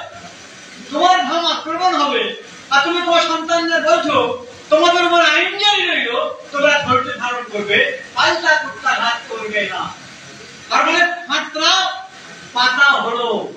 কারণ দ্রৌপদীর উপর যদি বস্ত্রহরণ না হয় তো কুরুক্ষেত্র যুদ্ধ শুরু হয় না, নাকি না? যদি সীতা অপহরণ না হয় তো কুরুক্ষেত্র হয় না, কার্যক্রম তো থাকতেই হবে। তেমনি যদি তার সন্তানদের, নিরীহ সন্তানদের উপর যদি অত্যাচার না হয়, ঠাকুর তো তিনি বিশ্ব ব্রহ্মাণ্ডের মালিক, তিনি তো দোষ নেবেন না। তিনি দোষ নেবেন?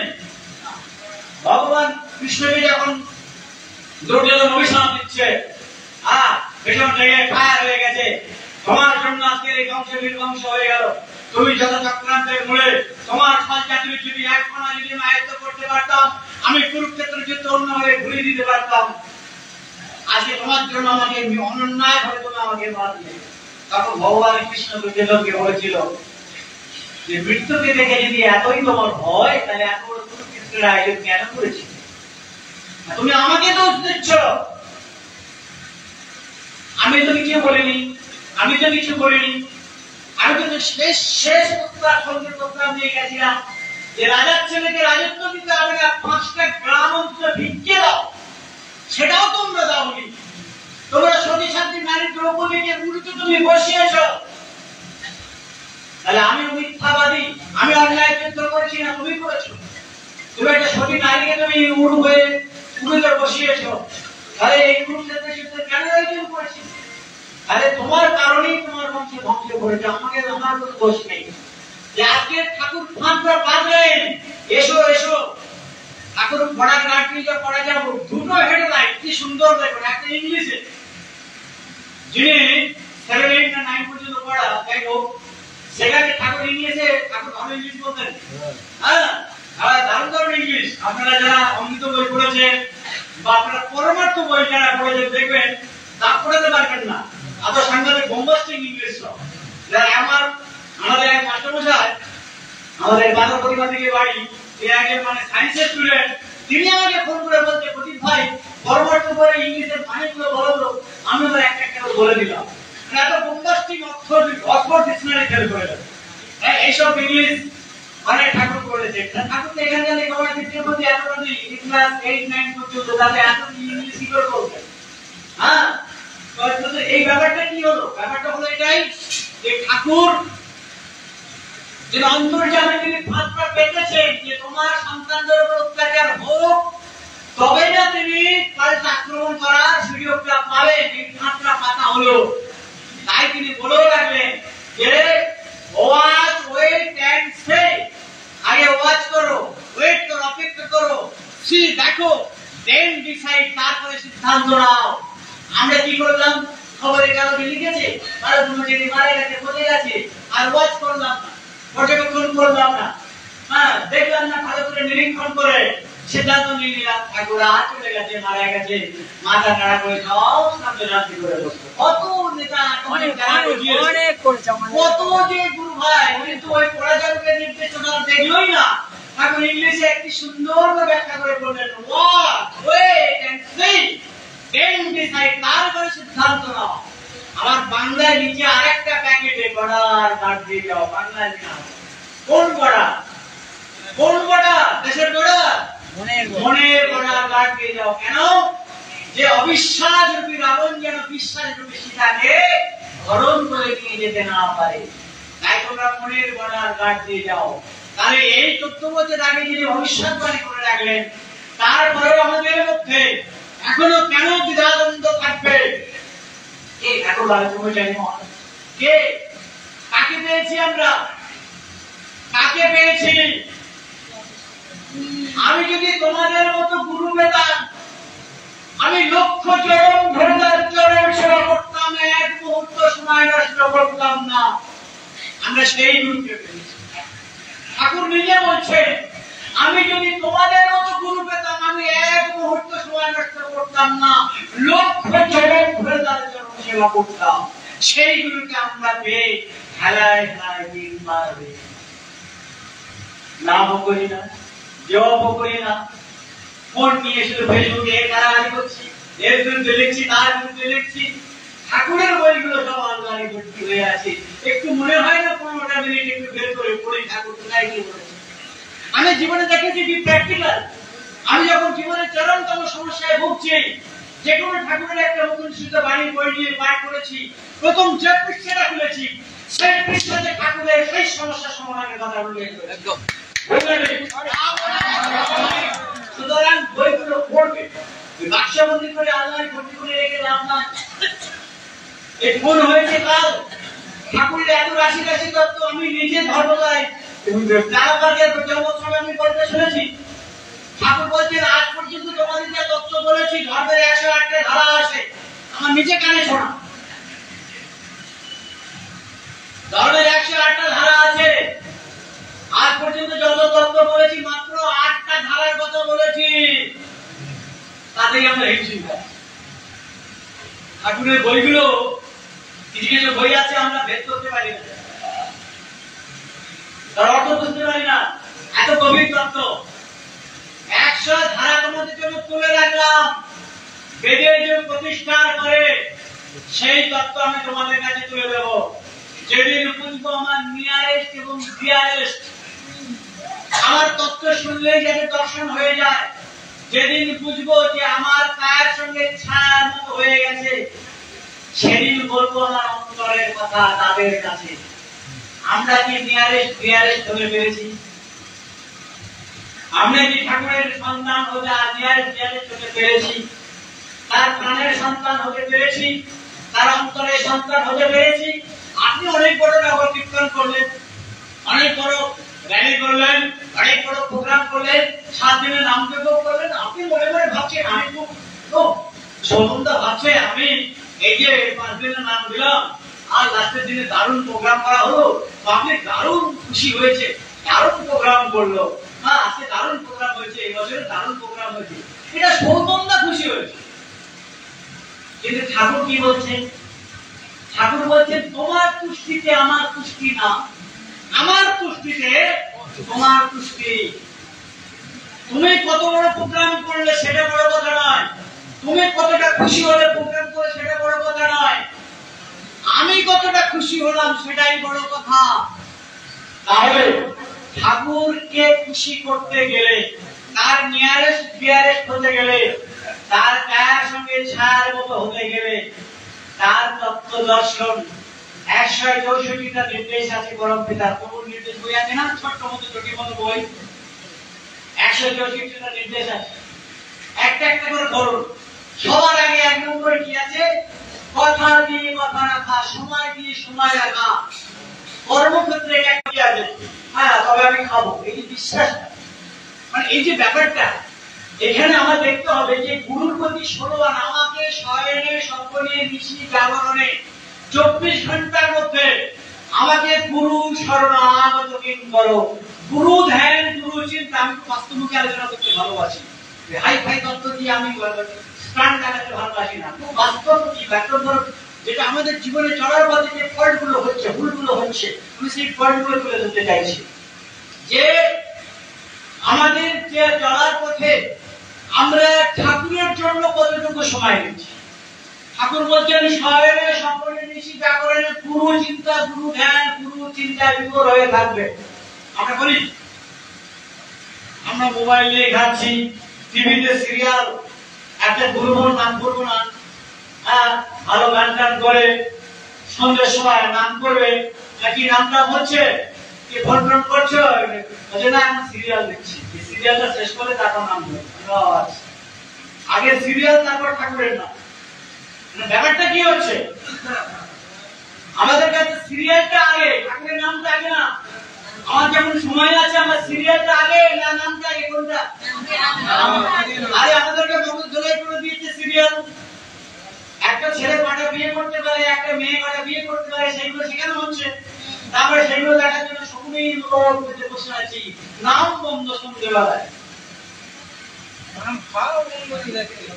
হ্যাঁ, তো এই যে অবস্থা, এইখানে আমরা আমাদের ফল্টগুলো কোথায়? আজকের এই ফল্টের জন্য আমরা আটকে যাচ্ছি।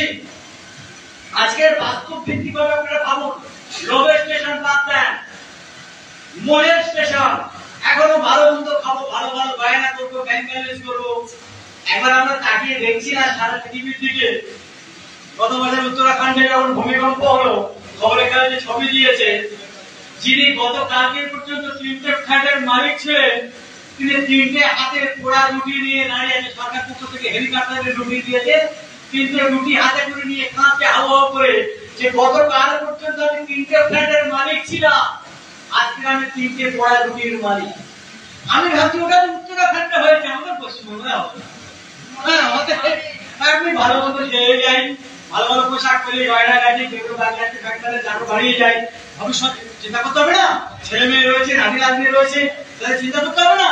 ঠাকুরের বিপ্লব কবে হবে সেই তার জন্য আমাদের টাকা পয়সা জমাতে হবে না? ব্যাপারটা তো জানি। আর ঠাকুর কি বলে রেখেছেন? বেদসত্যের বইটা পড়ে দেখবেন। আমার কথাগুলো কেউ মাইন্ডে দিচ্ছেন না তো? খুব বাস্তবমুখী আলোচনা আমি করছি, মানে যেটা আমাদের ফল্ট হচ্ছে। আমরা চিন্তা করছি এখানকার ঘর বাড়ি টাকা পয়সা গয়না গাড়ি এইসব চিন্তা, অথচ ঘরের পাশে থাইল্যান্ডে যখন ভূমিকম্প হলো তখন আমি নিউ জলপাইগুড়িতে আমি আর নেপাল মানে 3 রাউন্ড আলোচনা হয়েছে, হয়ে রাত্রিবেলা আমরা বসে টিভি দেখছি, খবর দেখছি।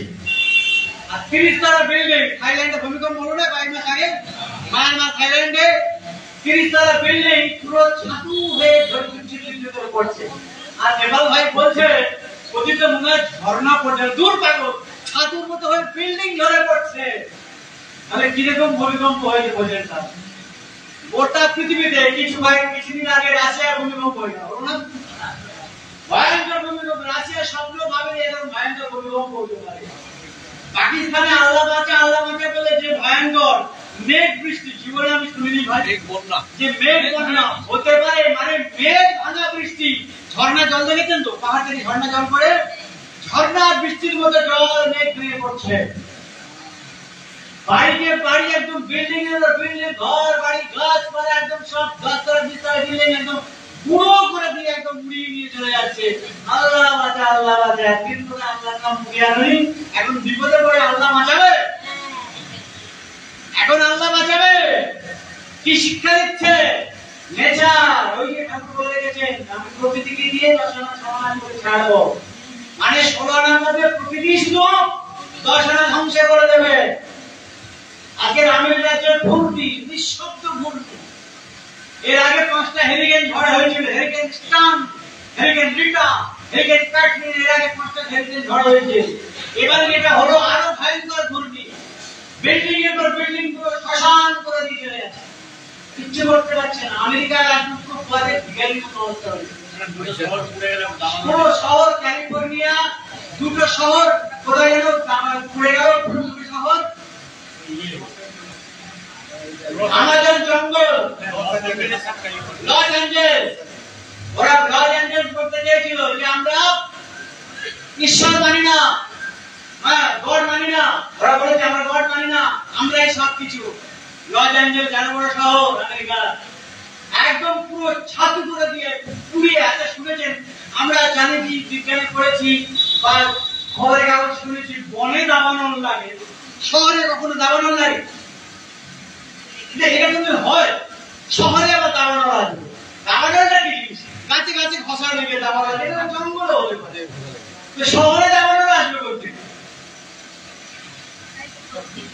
তাহলে কি হচ্ছে নাকি গোটা পৃথিবী জুড়ে?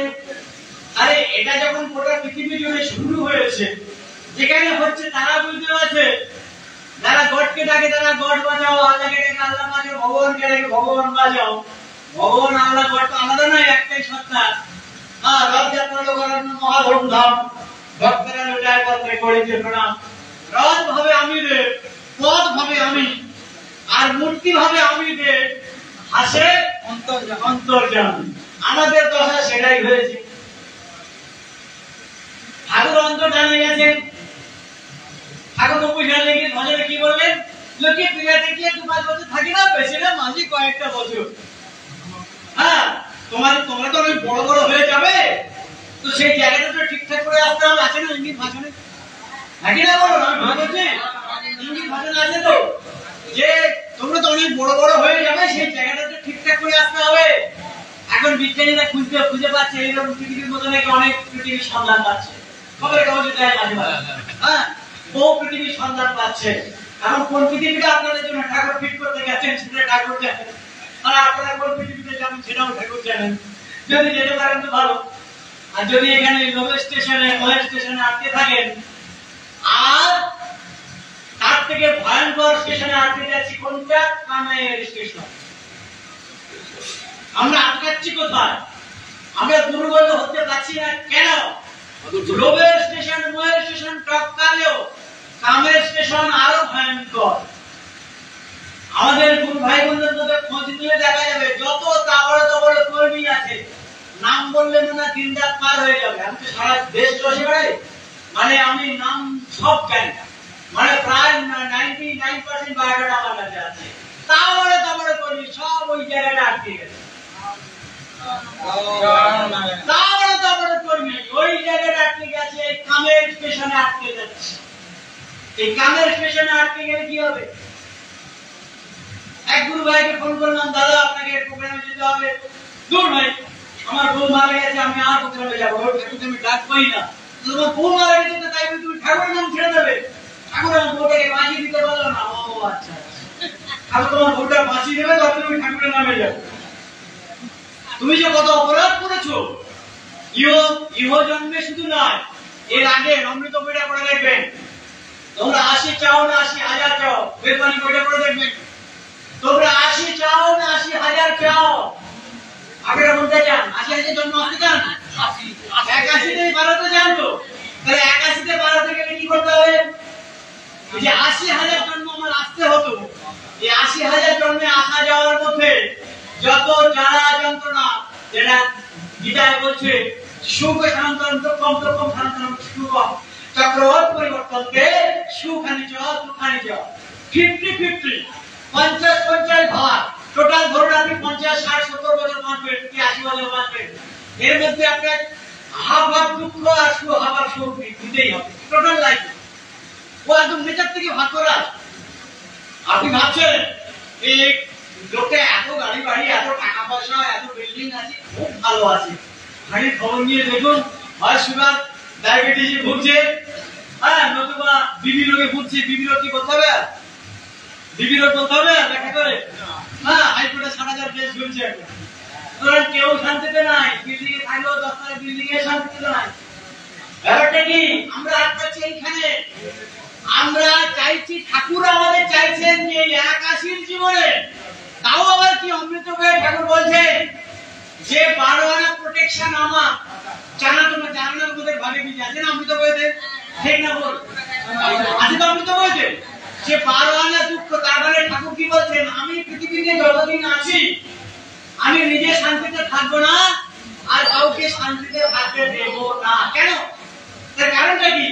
নিজে শান্তিতে নেই কেন? কারণ আমাদের ভাগে যত জ্বালা যন্ত্রণা গুলো 12 আনা তো কিনে নিচ্ছেন, তাহলে তিনি শান্তি, আমাদের জ্বালা যন্ত্রণা গুলো তিনি যদি না দেন তার তো কষ্ট হচ্ছে নাকি? কষ্ট হচ্ছে না?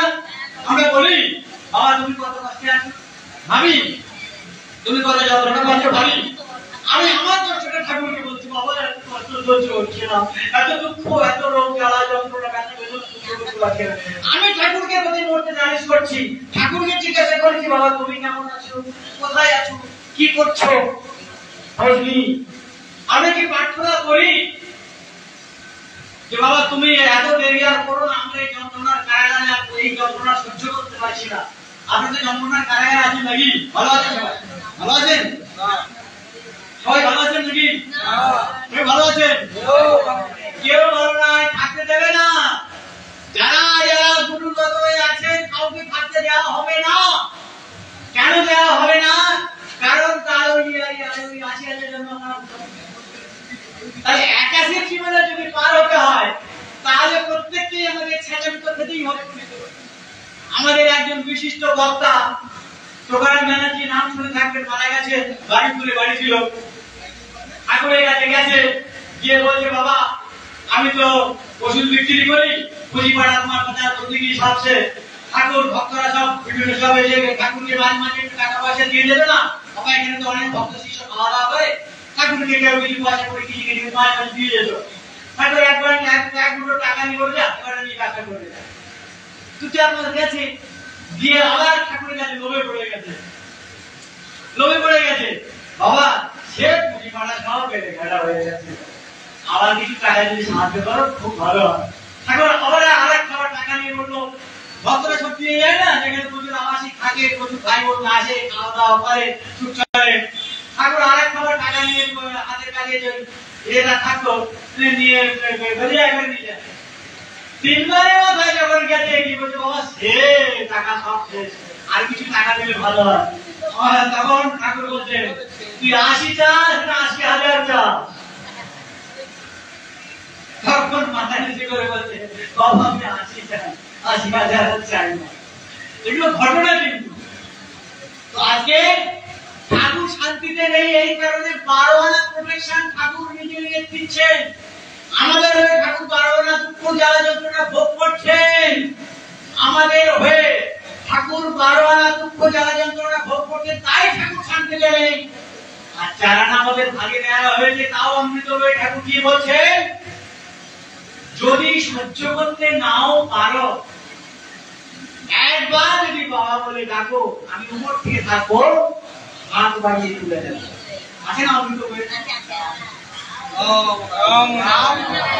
তাহলে এত বড় গুরুকে পৃথিবীর ইতিহাসে কোন গুরু মহান এত বড় দায়িত্ব নিয়েছেন যে 80,000 জন্মের আসা যাওয়ার খেলাটাকে এক আসের জীবনে পার করাতে চাইছেন, এবং আমাদের ভক্তদের হয়ে তিনি তার লক্ষ লক্ষ কোটি কোটি সন্তানেরা সন্তানদের হিসাব।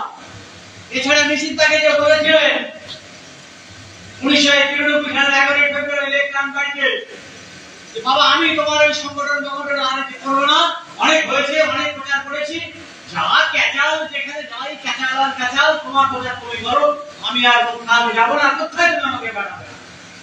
তখন ঠাকুর বললেন, দেখ নিশ্চিত, আমি সব সংগঠন বুঝি না, এখন যারা যা করছে সংগঠন মিলার মানামানি করছে, কি কামড়া হচ্ছে, ওরে বাবা কি না মধু আছে এর মধ্যে, আমি তো কিছু বুঝতেই পারি না যে এটা তো কোনো রাজনৈতিক দল নয়, সন্তান দল কোনো রাজনৈতিক দল, তো এখানে কিসের সংগঠন, যে সংগঠনে কোনো বায়োলজি ঠাকুর দেয়নি, সেখানে আবার কিসের সেক্রেটারি, কিসের সভাপতি, কাজ পরিচালনা সুবিধার্থে ঠাকুর একটা কাঠামো দিয়েছিলেন তথাকথিত ধারায়, কিন্তু মূল কাজ আমাদের কি, নাম প্রচার করা, পেট প্রচার করা, ঠিক কিনা? তাহলে সেই সংগঠনই এত কামড়াকামড়ি কিসে? আমি একজনকে ফোন করেছি, তিনি একটা গুরু মন ধরেছে আর কি, হ্যালো কে বলছেন? আমি বলছি আমি প্রদীপ সরকার বলছি, আপনার বাবা নেই? বলছেন আমি সভাপতির মেয়ে বলছি।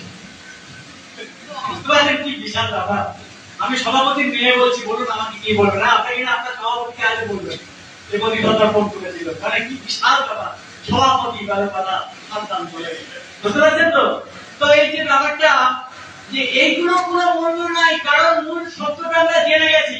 আচ্ছা আমরা যে সন্তান দল করি, সে যে ধারায় কাজ করছে না আমার বড় বিষয় নয়, আমরা যে সন্তান দল করি, সন্তান দলের মূল ব্যাখ্যাটা কি? ঠাকুর বলছেন শুধুমাত্র আমার দীক্ষিত সন্তানদের নিয়ে সন্তান দল নয়, এই পৃথিবী মায়ের গর্ভজাত সূর্যের অগ্রজাত সমগ্র জীব জাতিকে নিয়েই আমার সন্তান দল। ঠাকুরের বলা, ঠাকুরের ব্যাখ্যা থাকে নাকি? এমনকি এই মহাবিশ্বে অনন্ত গ্রহ অনন্ত গ্রহ নক্ষত্র যত আছে সমস্ত আমার সন্তান দলের সদস্যরা। ভাবুন, আর এই সূর্য চন্দ্র গ্রহ নক্ষত্র সবিকার সন্তান, পৃথিবীতে বিশ্বপিতা, বিশ্ব ব্রহ্মাণ্ডের মালিক, তাহলে সূর্য তার সন্তান, চন্দ্র তার সন্তান, অন্যান্য গ্রহ নক্ষত্র তার সন্তান, সেটাই তো বাস্তব নাকি? কিন্তু বিশ্ব ব্রহ্মাণ্ডের মালিক নাকি? এটা মানে তো নাকি যে ধনী হতে এই বিশ্ব ব্রহ্মাণ্ডের সৃষ্টি হয়েছে, সেই মালিক ধনের মালিক আমি, ঠাকুর বলেছেন। তাহলে যে ধনী হতে বিশ্ব ব্রহ্মাণ্ডের সৃষ্টি হয়েছে, বিশ্ব ব্রহ্মাণ্ড মানে কি? সমগ্র পৃথিবী মানে এই মহাবিশ্বের বুকে মহাকাশের দিকে যেটুকু খানিকটা দেখতে পাই, অসংখ্য অসংখ্য গ্রহ নক্ষত্র, এটা এইটুকু চোখে আমরা দেখতে পাই। এই দুটো চোখের বাইরে এই মহাশূন্যের বুকে কত লক্ষ লক্ষ কোটি কোটি গ্রহ নক্ষত্র আছে, তার কে হিসাব দেবে? ঠাকুর তত্ত্ব সংকলন তৃতীয় খণ্ড পড়ে ঠাকুর বলছেন এই অনন্ত মহাবিশ্বে শুরুটা আমি বলতে পারি, শেষটা আমি নিজেও বলতে পারবো না, কারণ পরিসংখ্যান ছাড়া বছরের শেষে আমার জনসংখ্যা বলা যায় না, তেমনি প্রতি মুহূর্তে মুহূর্তে লক্ষ লক্ষ গ্রহ নক্ষত্র সৃষ্টি হচ্ছে, আবার মৃত্যু হচ্ছে, পরিসংখ্যান ছাড়া বলা যাবে না।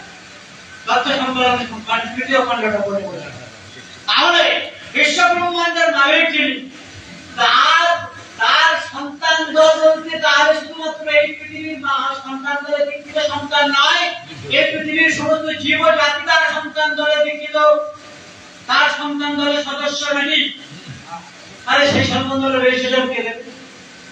সমগ্র জীব জাতিকে নিয়ে যদি সন্তান দল হয়, তাহলে সেই সন্তান দলের রেজিস্ট্রেশন কে দেবে? তার রেজিস্ট্রেশন দরকার আছে। এইটা তো বিশ্ব প্রকৃতি সংগঠন ঠাকুর বলছে বাইলার লিগে যখন চিত্তদা ঠাকুরের কাছে গেলেন, ঠাকুর ছোড়া বাইলারটাকে নিয়ে পাছায় পাঁচের দিকে রেখে দিলেন। নেতারা চাপলেন, আপনি সেক্রেটারি হয়েছেন, ঠাকুর আপনাকে সেক্রেটারি বানিয়েছেন। এবার বাইরিকা একটা কথা বলে রাখি, এটাও বিকল্প আছে। ঠাকুর কথাটা বলেনি চিত্তদাকে মনোনয়ন দেয়নি, আমি দাদা ভজন করছি না, সত্যটা তুলে ধরছে। এই চিত্তশিক্ষার মহাশয়কে পরমপিতা যেদিন সম্পাদক করেন, সেদিনের যারা কেন্দ্র কমিটির 15 জন মেম্বার ছিলেন, এখনো দু একজন যারা জীবিত আছে, তারাও জিরাসি, মানে একে অপরের প্রতি যে জিরাসি, এর জন্য তারাও সত্যি কথাটা স্বীকার করে না। কিন্তু সত্যি কথাটা স্বীকার করেছিলেন যিনি 2 লক্ষ টাকা সন্তান দলের ফান্ডে সেই দিন দান করেছিলেন। যখন 1965 সালে 66 সালে সন্তান দল গঠন হয়, 1 বৈশাখ 14 এপ্রিল, সেদিন দীপক ঠক্করের বাবা ছিলেন বিল্লভ ভাই ঠক্কর, যিনি এখন বিল্লভ ভাই ঠক্কর মারা গেছেন, তার ছেলে দীপক ঠক্কর এখন বোম্বের বিশাল কোটিপতিদের মধ্যে একজন। ভারতবর্ষের 10 কোটিপতিদের 1 থেকে 10 নম্বরের তালিকা তার নাম আছে। এখন তিনি সাক্ষীরা বাপ্পাটা যারা উপস্থিত ছিলেন, সন্তান দল গঠনের দিনে তিনি 2 লক্ষ টাকা সন্তান দলের ফান্ডে দান করেছিলেন। তারা সাক্ষী দেবে, তারা সাক্ষী দিয়েছিল যে আমরা নিজে কানে শুনেছি, ঠাকুর নিজে বলেছেন যা করছো ঠিক আছে। কেউ কে কাকে শিব বানাচ্ছে, কে কাকে ব্রহ্মা বানাচ্ছে, বিষ্ণু বানাচ্ছে, ওটা নিয়ে আমাদের মাথা ব্যথা নেই। ঠাকুর কাকে কি বানাবে ওটা ঠাকুরের ব্যাপার, ওটা আমাদের চ্যাপ্টার নয়। আমাদের চ্যাপ্টার আমরা গুণগত হয়ে থাকতে পারবো কি না। নাকি শেষ পর্যন্ত বেদবারে বলে ঠাকুর কি বলছে, ফার্স্ট টু লাস্ট টিকে থাকাটাই বড় কথা। আছে না বেদবারে বলতে, প্রথম থেকে শেষ পর্যন্ত টিকে থাকতে পারবো কিনা, এটাই সবচেয়ে বড় কথা।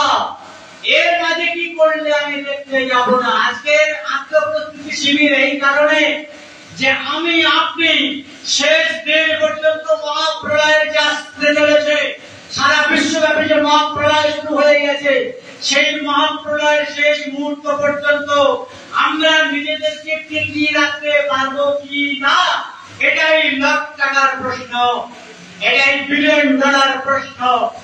আমরা নিজেদেরকে কি করে টিকিয়ে রাখবো এই প্রকৃতির মহাপ্রলয়ের হাত থেকে, যে হারে ভূমিকম্প, বন্যা, মহামারী, জলোচ্ছ্বাস, আগ্নেয়গিরি, অগ্নুৎপাত শুরু হয়েছে গোটা বিশ্বব্যাপী। লক্ষ লক্ষ পেপারে সব দিচ্ছে না, নিউজে সব প্রচার করছে না, কারণ এটা প্যানিক তৈরি হয় জনগণের মধ্যে। এখন খবর দিচ্ছে না, খবর প্রচার হচ্ছে, কিন্তু লক্ষ লক্ষ মানুষ মৃত্যু হচ্ছে, খবর চেপে যাওয়া হচ্ছে। কটা খবর চাপবে, কটা খবর চেপে রাখবে গোটা পৃথিবী মহাপ্রলয়ের মুখে।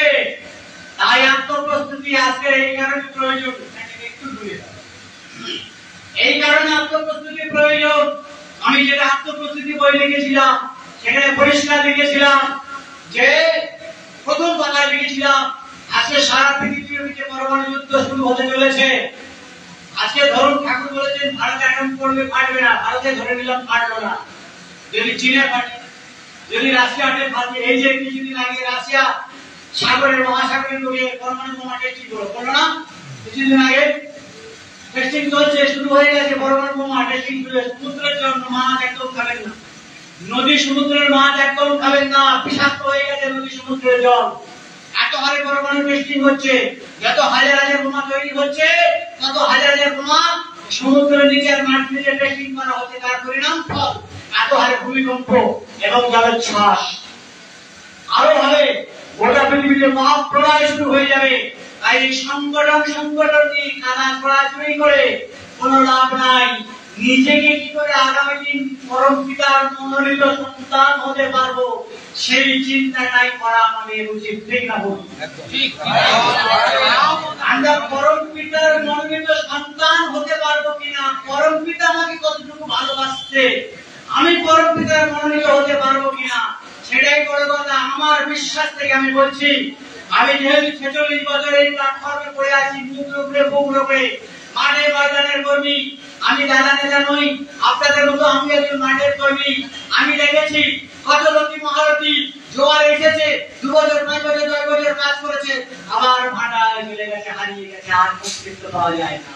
টিকে থাকতে গেলে একটাই রাস্তা, আপনারা যাত্রা দেখেছেন না? এখন আর বিবেক পাওয়া যায় না। আগের দিনে বিবেক থাকতো যাত্রাতে, না? বিবেক এখন সফটওয়্যার গান করে, কিন্তু এখন আর বিবেকটা রাখা হয় না। আগের দিনে বিবেক রাখা হতো। বিবেকের কাজ কি?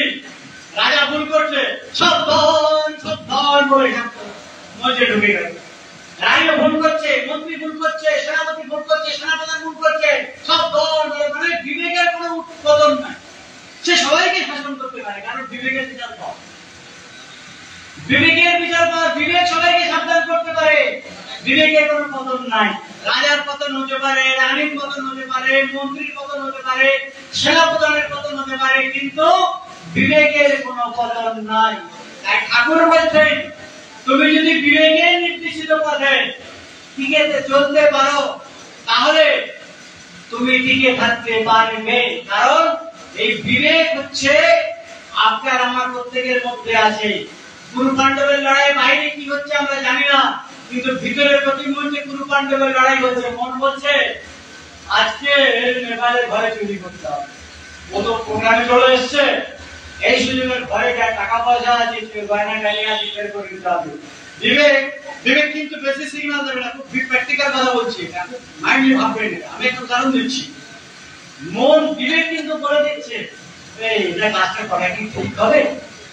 নেপাল একটা বিকার ছেলে, হয়তো যদি অল্প টাকা পয়সা ঘরে আছে, সোনা আছে, তাই করে ওর ঘরে চুরি করবি। বিবেক কিন্তু বেশি বলবে না, ওই একবার সিগন্যাল দেবে। মন বলতো ছাড়তো, বেকার কি সকাল অত দেখার দরকার নেই, হাত পেয়েছে চুরি করে নেব, চল গিয়ে চলে যায়। এই যে মন আর বিবেকের লড়াই ভিতরে চলছে প্রতি মুহূর্তে। মন বলছে, বিবেক বলছে না না, ঠাকুর বিশ্ব ব্রহ্মাণ্ডের মালিক। হ্যাঁ, নয়নম চিন্তনকে সৎকারী নয়নম দহালি বাবা না নয়নম ক্রিয়াদাস নশাদি মারিত। এটা আছে না, সেই পর্বত থেকে ছেদন করা যায় না, কোনো অপরাধী কাটা যায় না। সেই পর্বত থেকে আগুনে না হয়, গাড়িটা শক্তিটাকে আগুন করাতে পারে না, তাকে বাতাস উড়িয়ে দিতে পারে না। সেটা গীতার শাস্ত্র, আমরা জানি গীতার তত্ত্ব। তাহলে আজকের যে বিশ্ব ব্রহ্মাণ্ডের মালিক, যিনি বলছেন আমি তোমাদের সাথে কথা বলি, তোমাদের কয়েক ধাপ নেমে তোমাদের সাথে কথা বলি তোমাদের মতো হয়ে, কেন বলছে না আমি চির সমাধি অবস্থায়, আমি চির সমাধি অবস্থায়। ঠাকুর কি বলছেন? আমি চির সমাধি অবস্থায়। ঠাকুর যখন ছোটবেলায় ঠাকুরের মা যার দেখে ঠাকুরকে খুঁজে পাচ্ছে না, বিরু বিরু বিরু করে পাগল হয়ে যেতেন, কোথায় গেল বিরু, কোথায় গেল বিরু, বিরুকে খুঁজেই পাচ্ছে না। বিরু আর কোথায় যাবে, কোথায় যায়নি, হয় কোনো নদীর পাড়ে, নয় কোনো জঙ্গলের মধ্যে, নয় খাটের নিচে ঢুকে থাকা। আরে বিরু মারা গেছে, বিরু মারা গেছে, বিরু কান্নাকাটি করে গেছে। এবার বাড়ির লোক করছে কি, রায় বালতি বালতি জল ঢালছে, জল ঢেলে বুঝতো না তো এই ঘটনাটা, সমাধি ঘটনাটা ঠাকুরের শৈশবের থেকে মুহূর্তে মুহূর্তে আপনারা সূর্যরে যারা গেছেন, ঠাকুর দীক্ষা দিচ্ছেন, দীক্ষা দিচ্ছেন, দীক্ষা দিতে হঠাৎ ধারণ একদম শ্বাস প্রশ্বাস পিঠ বুক নাড়াতে হতো। এই আমাদের যারা পুরনো কর্মী আছে, আমাদের এই বাঁকুড়া থেকে এসছেন, দাদার নাম কি যেন, হরনাথদা, ওনারা বলতে পার, বিনয়দা বলতে পারবে, যারা ঠাকুর বাড়ি থাকতো। হ্যাঁ, ঠাকুর মুহূর্তে মুহূর্তে দ্বারস্থ হয়ে যেতেন। হ্যাঁ, মুহূর্তে মুহূর্তে বুক নাড়াতে হতো। আবার জানাম করতে করতে করতে করতে আবার ঘন্টায় ঘন্টা পরে আবার ঠাকুরের সমাধিটা, ঠাকুরের এটা মানে সহজাত, ঠাকুরের এটা সহজাত। ঠাকুর তাই বলছেন আমি চির সমাধি অবস্থায়, আমি তোমাদের সাথে কথা বলি তোমাদের মতো হয়ে, আর তোমাদের সাথে বিচরণ করি কয়েক ধাপ নেমে এসে। ঠাকুর বলেন নাকি তাহলে তিনি চির সমাধি অবস্থায়, তার আবার জন্মটাকে আর মৃত্যুটা, তিনি তো নেমেছেন আমাদের জন্য। এর একটা গভীর তত্ত্ব বলি, আজকে একটু নতুন নতুন লাগবে আমার কথাগুলো।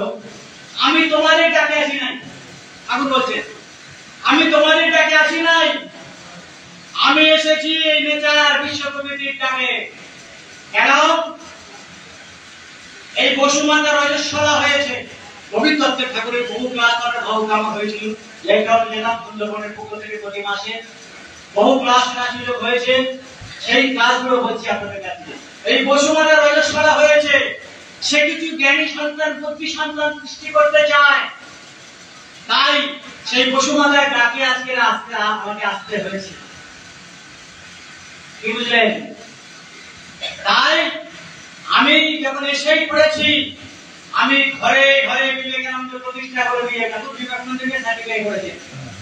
বিবেকানন্দ নাম তো বিবেকানন্দ নয়, রবীন্দ্রনাথ, তার নাম বিবেকানন্দ কেন হলো? তিনি বিবেকের অনুশাসনে চলতেন বলে তাই ঠাকুরকে তাকে একটা উদাহরণ দিয়েছেন।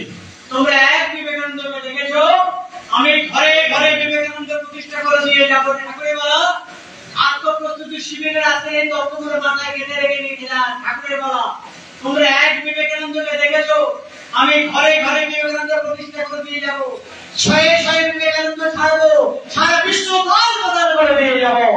সেই বিবেকানন্দ সম আজকের আমাদের প্রতিটি সন্তানকে যদি বিবেকানন্দের মতো শৌর্যবান, বীর্যবান, তেজস্বী হতে পারতাম, তাহলে আজকে আমাদের চেহারা বদলে যেত, আমাদের আচরণ বদলে যেত। আমরা রোড স্টেশনে, ময়ূর স্টেশনে, কামের স্টেশনে, যশোর স্টেশনে আটকে যেতাম না। নেতৃত্ব নিয়ে এত কামড়ি করতাম না। এটা ভালোবাসার সংগঠন, এটা দিলের সংগঠন। ঠাকুর বলছেন আমি দলের কারবার করি না, আমি দিলের কারবার করি। ঠাকুর বলতো নাকি আমি দলের কারবার করি না, আমি দিলের কারবার করি। দিল মানে হৃদয়ের সংগঠন, এটা ভালোবাসার সংগঠন। সেই ভালোবাসার সংগঠনে আজ অত্যন্ত দুঃখের সঙ্গে বলতে হচ্ছে ভালোবাসার চিহ্ন মাত্র নাই। একদম এই ভালোবাসার সংগঠনে ভালোবাসাটা তো হারিয়ে গেছে। যেখানে যায় ভালোবাসার সংগঠনে ভালোবাসাটা হারিয়ে গেছে। তাই ভালোবাসাটাকে ফিরিয়ে আনো। ভাই ভাইকে আন্তরিকতার সঙ্গে জড়িয়ে ধরুন। কে শত্রু কে মিত্র, কে ভালো কে মন্দ বিচার করার দায়িত্ব আমার নয়। তার জন্য অন্তরালে গিয়ে হেডমাস্টারের মতো লাল কালির কলমটা ধরেছেন। আগে ভুল করেছি, অন্যায় করেছি, অত্যাচার করেছি, পাপ করেছি, ঠাকুরের কাছে গেছি, বাবা আমি এই করেছি সেই করেছি। বাবা শাসন করেনি, উল্টে মুখে সন্দেশটা খুঁজে দিয়েছেন, মাথায় ফুল দিয়ে আশীর্বাদ দিয়ে বলেছেন যা বেটা। আমি ভাবছি যা করেছি ঠিক আছে, কিন্তু এখন আর সেই আবদারটা নেই। এখন অন্তরালে গিয়ে হেডমাস্টারের মতো লাল কালির কলমটা ধরেছেন। ভুল করছি, গ্যাস গাছ পড়ে যাচ্ছি। অন্তরালে হেডমাস্টারের মতো কলমটা ধরেছেন। অন্তরালে গিয়ে প্রতিটি মুহূর্তে তৈরি করলাম যে রথযাত্রা লোকারণ্য মহাধুমধাম গল্পটা কেন বললাম? ভক্তরা লুটায় পথে করেছে প্রণাম। রথ হবে আমি দেখ পথ হবে। রথ ভাবছে যে রথযাত্রা রথের যে গাড়িটা রথ ভাবছে আগে দেখার জন্য তো সবাই আসছে, এত ভক্ত আসছে। পথ ভাবছে আরে আমার পুকুর থেকে তো পাড়িয়ে এত ভক্ত যাচ্ছে, আর আমি আসল দেবতা। আর রথের মধ্যে যে মূর্তিটা আছে, মূর্তিটা বলছে আরে আমাকে দেখার জন্য তো এত ভক্ত আসছে। আসলে যে অন্তর্যামী তিনি মুচকি মুচকি হাসছে যে বেটা তোরাতে কেউ আসল দেবতা নয়, আমি তো আসল। এগুলো তো সবই মূর্তি, এগুলো সব বানানো কাঠামো। তাই আজকে ঠাকুরের অবর্তমানে যারা গুরুগিরি করছে, যারা ভাবছে ঠাকুর আর নেই, ঠাকুর আসবে না, যারা ভাবছে যে আমরাই রাজ করবো, আমাদের কথায় সবাইকে মানতে হবে, কেউ মহাকাশকে নিয়ে পিএইচডি করে ফেলেছেন। শুনলে হাস্যকর কথা, মহাকাশের দেখাটাই দিয়ে না, মহাকাশকে নিয়ে পিএইচডি করে ফেলেছেন। এরকম বিশ্ববিদ্যালয় আছে নাকি আজকাল? হ্যাঁ, জ্ঞানগঞ্জে শুনেছি, বইলে পড়েছি, জ্ঞানগঞ্জে নাকি মহাকাশ বিজ্ঞান আছে, বায়ু বিজ্ঞান আছে, আকাশ বিজ্ঞান আছে, জল বিজ্ঞান আছে, ভূবিজ্ঞান আছে, এগুলো নাকি জ্ঞানগঞ্জে কালচার হয়। এই পৃথিবীতে কোথাও এরকম আছে নাকি মহাকাশ বিজ্ঞানের বিশ্ববিদ্যালয়? মহাকাশকে নিয়ে পিএইচডি করে ফেলেছে। এসব মজা গল্প শুনতেও খারাপ লাগে, বলতেও খারাপ লাগে। এইসব কথায় বিভ্রান্ত হবেন না, এসব পাগলের প্রভাব। এরা চেষ্টা করুক, অসুবিধা নাই। আমি ঠিক থাকবো কিনা, আমি ঠিক আছি কিনা, আমার জায়গাটা ঠিক আছে কিনা করবো। তাই এখন নয়, এখন না আলোচনা সুযোগটা। তো আজকে আমাদের প্রত্যেকটি গুরু ভাই বোনদের উচিত যে গুরুমুখী হয়ে, ঠাকুর কি বলছেন গোবর নির্দেশ বইতে যে সূর্যমুখী ফুল যেমন সূর্যের মুখের দিকে মুখ ঢেকে চলে, আছে না সূর্যমুখী ফুলগুলো, যেদিকে সূর্য ওঠে সেই দিকে মুখগুলো সব পড়ানো। তাহলে আমরা সেরকম সূর্যমুখী ফুলের মতো সবাই যেন গুরুমুখী হয়ে থাকতে পারে। কে বললো ঠাকুর আছে, কে বললো ঠাকুর নাই, কে বললো গদানন্দ সদানন্দ মহানন্দ দলে এসল, কে হাতে ফুলের টোড়া নিয়ে ঠাকুরকে নকল করলো, ওটা আমার চ্যাপ্টার না। আমি চিনি ঠাকুরকে, ঠাকুর প্রথম, ঠাকুর মাঝে, ঠাকুর শেষ, ঠাকুরই আমার শেষ কথা, ঠিক না বল? ঠাকুর ছাড়া আমরা কোন দাদা তন্ত্রে বিশ্বাস করি না, একমাত্র বিশ্বাস করি বাবা তন্ত্রে। বাবা ছাড়া আমরা অন্য কাউকে গুরুত্ব দেব না, কারণ কোন দাদা আমাকে মার করবে, মার করবে, তার ক্ষমতা আছে। কিন্তু দায়িত্ব কে নিয়েছে? ঠাকুর দায়িত্ব নিয়েছে, পরমপিতা দায়িত্ব নিয়েছে। তাহলে তিনি যখন দায়িত্ব নিয়েছে, তাহলে আমাদের চিন্তা কিসের? আজকে সন্তুদার ফ্যামিলি যারা ছেলে মেয়ে আছে তারা জানে বাবা তো আছে, তাহলে আমরা রোজগার করি না না করি, বাবা ঠিক ও কৃষি করে হলো, হাজরা করে হলো, ঠিক সংসার চালিয়ে দেবে। তাহলে ছেলে মেয়েরা জানে যে আমার বাবা যখন মাথার উপর আছে, তাহলে আমাদের আবার চিন্তা কিছু, তাই তো? আমাদের আর চিন্তা নেই, বাবা তো আছে মাথার উপর। তাহলে আমাদের সেই রকম প্রতিটি সন্তানের উচিত গুরুমুখী হয়ে যে গুরু যখন দায়িত্ব দিয়েছেন যে আমি গ্যারান্টি দিচ্ছি জন্ম তোমাদের হবে না, আমি ইহকাল পরকালে দায়িত্ব তোমাদের দিলাম, আছে না স্মরণে তো বলতে, আমি তোমাদের ইহকাল পরকালে দায়িত্ব দিলাম। তাহলে বাবা যখন সব দায়িত্ব নিয়েছে, তাহলে আপনি কেন চিন্তা করছেন? কেন দাদাদের কথা বিভ্রান্ত হবেন? তাহলে আমি গুরুর কথাকে মানবো না, দাদার কথাকে প্রাধান্য দেবো? তাহলে গুরুর কথাকে প্রাধান্য দেবো, তাহলে গুরু যেটা বলেছেন আমরা সেটাকে গুরুত্ব দেবো। বাবা যখন আমাদের দায়িত্ব নিয়েছেন, আমাদের দায়িত্বটা কি হবে? বারবার ঠাকুর ভাষণে বলতেন যে আমি ইঞ্জিন, গুরু হচ্ছে ইঞ্জিন, তোমরা হচ্ছে বগি। বগির সঙ্গে ইঞ্জিনে যদি একবার ছিটকিনটা লাগিয়ে রাখা যায়, ইঞ্জিন যেখানে যাবে বগিগুলো সেখানে যাবে। তাহলে আমরা যদি গুরুর সঙ্গে এই কানেকশনটা বজায় রাখতে পারি বগির দল, তাহলে আমাদের আর কোনো চিন্তা করতে হবে না। গুরু যেখানে যাবেন, আগে না 90 সালে লিঙ্গির ভাষণে, ওখানে গিয়ে তোমাদেরকে যেখানে নিয়ে যাব না, ওখানে গিয়ে এখানে যে চেহারায় তোমাদের সাথে কথা বলছি, ওখানে গিয়ে দেখবে একই চেহারায়, আর এখানে যে চেহারা ঠাকুরের কাছে গেছেন, ওখানে গিয়ে একই চেহারায় পুরোনো দিনের কথাগুলি বলা বলি আছে না 90 সালে লিঙ্গির ভাষণে। মানে তখন সন্তুদা বলবে, হরনাথ বলবে যে ওই ঠাকুর বাড়িতে গেছিলাম, ঠাকুর সঙ্গে এই কথা হয়েছিল। এর থেকে অভাগার কিছু আছে? এর থেকে আর অভাগার কিছু আছে?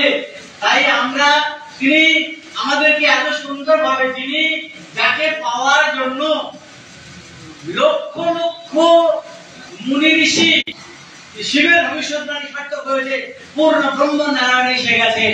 তাহলে চলো সবাই মুহূর্তের মধ্যে সবাই ঠাকুরকে ঘেরাও করেছে। হিমালয় বড় উচ্চ করি যোগীরা, তারা এসে বলছে গুরুদেব আমাদেরকে দীক্ষা দাও। ঠাকুর বলল না, আমি চারণার মাত্রার আইনে বাধা, আমি তোমাদেরকে দীক্ষা দিতে পারবো না। আমি চারণা মাত্রার মধ্যে আইনে, চারণার আইনে বাধা, চারণা মাত্রার মধ্যে যারা তোমাদেরকে আমি দীক্ষা দিতে পারবো না। তখন ওরা আবেদন করেছিল, তারা তোমাকে পাবো কি করে? তখন বলছে আমি যখন চলে যাব, কলমের গাছ থাকবে। কলমের গাছ মানে কি? বাবার অনুরূপ, একদম যেমন ঠাকুর যে পাওয়ার নিয়ে কাজ করেছেন, সেরকম পাওয়ার রূপে একজনকে রেখে যাওয়া হবে, যিনি ওই চারণা মাত্রার উপরে যারা আছেন তাদেরকে দীক্ষা দর্শন দেবে, তাদেরকে তত্ত্ব আলোচনা করবে, তাদের সঙ্গে সঙ্গ দেবে, তাদের জন্য কলমের গাছ। এখন এই কলমের গাছের রক্তদান শিবির করছে, তাদের রক্তদান শিবির করার জন্য কলমের গাছের আমদানি, এটা কি হাস্যকর ব্যাপার নয়? ঠাকুর কি এইসব করতে এসছেন? হ্যাঁ, পুজোর সেবা রক্তদান শিবির করার জন্য কলমের গাছ? হ্যাঁ, এসব কি ফাউন্ডেশন? এসব ডুপ্লিকেট। কলমের গাছ যারা চারণা মাত্রার উপরে আছে তাদের জন্য কলমের গাছ। আর এরা যে রক্তদান শিবির করছে, চক্ষু পরীক্ষা শিবির করছে, কি মানুষ ধরার কৌশল? হাত কথা হচ্ছে, অসুবিধা নাই। কিন্তু সন্তান রয়েছে ঠাকুরের বলা, ভিতরে ভিতরে হাত ধরার কাজ শুরু হয়ে গেছে। হাজার চেষ্টা করেও পরম পিতার সৃষ্ট সন্তান দলকে ধ্বংস করা যাবে না। কারণ যিনি লাগাম ধরে বলেছেন না যে গুলি তুমি যতই করেছেন আমার উপর বাড়াবাড়ি লাগাই আছে বসে আছে আরে প্রথম তো জানি তিনি কিন্তু সম্পর্ক রাখেন তিনি নবী বলে রেখেছেন আড়াল থেকে আমি কিন্তু সম্পর্ক করবো নবী সাহেব কিন্তু আছে না আমি কিন্তু আড়াল থেকে সব লক্ষ্য করবো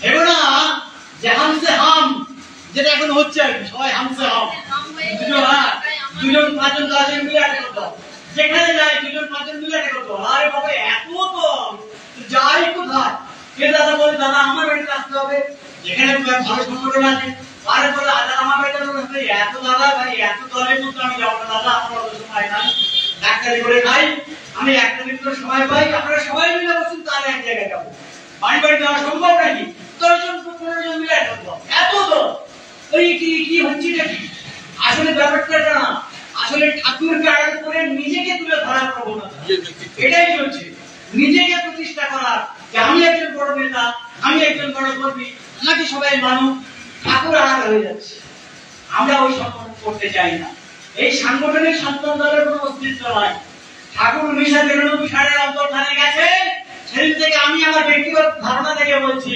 সেদিন থেকে সাংগঠনিক সন্তান দলের অস্তিত্ব শেষ আজকে আমরা যারা মুখ করে পড়ে আছি কারা আমরা তৃতীয় অঙ্কের প্লেয়ার ঠাকুর কি বলে রেখেছেন আমরা প্রথম অঙ্কের প্লেয়ারদের সঙ্গে দ্বিতীয় অঙ্কের প্লেয়ারদের সাক্ষাৎ হবে না এত ঠাকুর বলেন নাকি দ্বিতীয় অঙ্কের প্লেয়ারদের সঙ্গে তৃতীয় অঙ্কের প্লেয়ারদের সাক্ষাৎ হবে না প্রথম অঙ্কের প্লেয়ার যারা ঠাকুরের বাংলা সাথী ছিলেন ঠাকুরের বহু অলৌকিক বিমুখী যারা প্রত্যক্ষ করেছেন যেমন করুণ ঘোষ রবি ঘোষ রবিদা রবিদা তো বিশাল অনুভব ঠাকুরের রবিদা আর ঠাকুর যাচ্ছে রবিদা ঠাকুর যাচ্ছে আর কি হঠাৎ মাথার উপর থেকে একটা এরোপ্লেন যাচ্ছে রবিদা বলছে আরে এরোপ্লেন দাঁড়া দাঁড়া দাঁড়া আর এরোপ্লেন তো ঠাকুরের মাথার উপর চাপ করতে গো গো গো গো করে চাপ করতেছে ঠাকুর বলে আরে রবিদা করস কি আমি বলে ছেড়ে না এত বড় সাহস আমার গুরুর মাথার উপর থেকে যাবে আগে আমার গুরু যাবে তারপর প্লেন যাবে ঠাকুর বলে ছেড়ে দেবে বলতে যাচ্ছে উপর থেকে বলছে না আমার গুরুর মাথার উপর থেকে যাবে বুঝতে পারছেন এই হচ্ছে রবি ঘোষ এরকম বহু ঘটনা আছে রবি ঘোষের আর একটা গল্প শুনলে আপনারা হেসে পাগল হয়ে যাবেন রবিদা খুব মানে বেকার তো সংসার চলে না ঠাকুরকে বললো বাবা তুমি কিছু একটা টাকা পয়সার ব্যবস্থা করে দাও আমি একটা ব্যবসা করবো ঠাকুর বললো তুমি কাটার ব্যবসা করো গল্পটা শুনলে একটু হাজি লাগবে কিন্তু এর মধ্যে তত্ত্ব আছে গভীর তত্ত্ব আছে তুই কাটার ব্যবসা কর কাঁঠাল ব্যবসা কর ব্যবসাটা খুঁজে পাই কাঁঠাল ব্যবসা কর রবিদা করেছে কি মুন্সিগঞ্জে গিয়ে নৌকা করে নৌকা কাঁঠাল পাকা কাঁঠাল এনে বাজারে বিক্রি করবে ভালো পয়সা লাভ হবে এমন বৃষ্টি হয়েছে আর পাকা কাঁঠাল দাম করলে কি হয় সব পচে যাবে দানা কাটা পড়ে থাকবে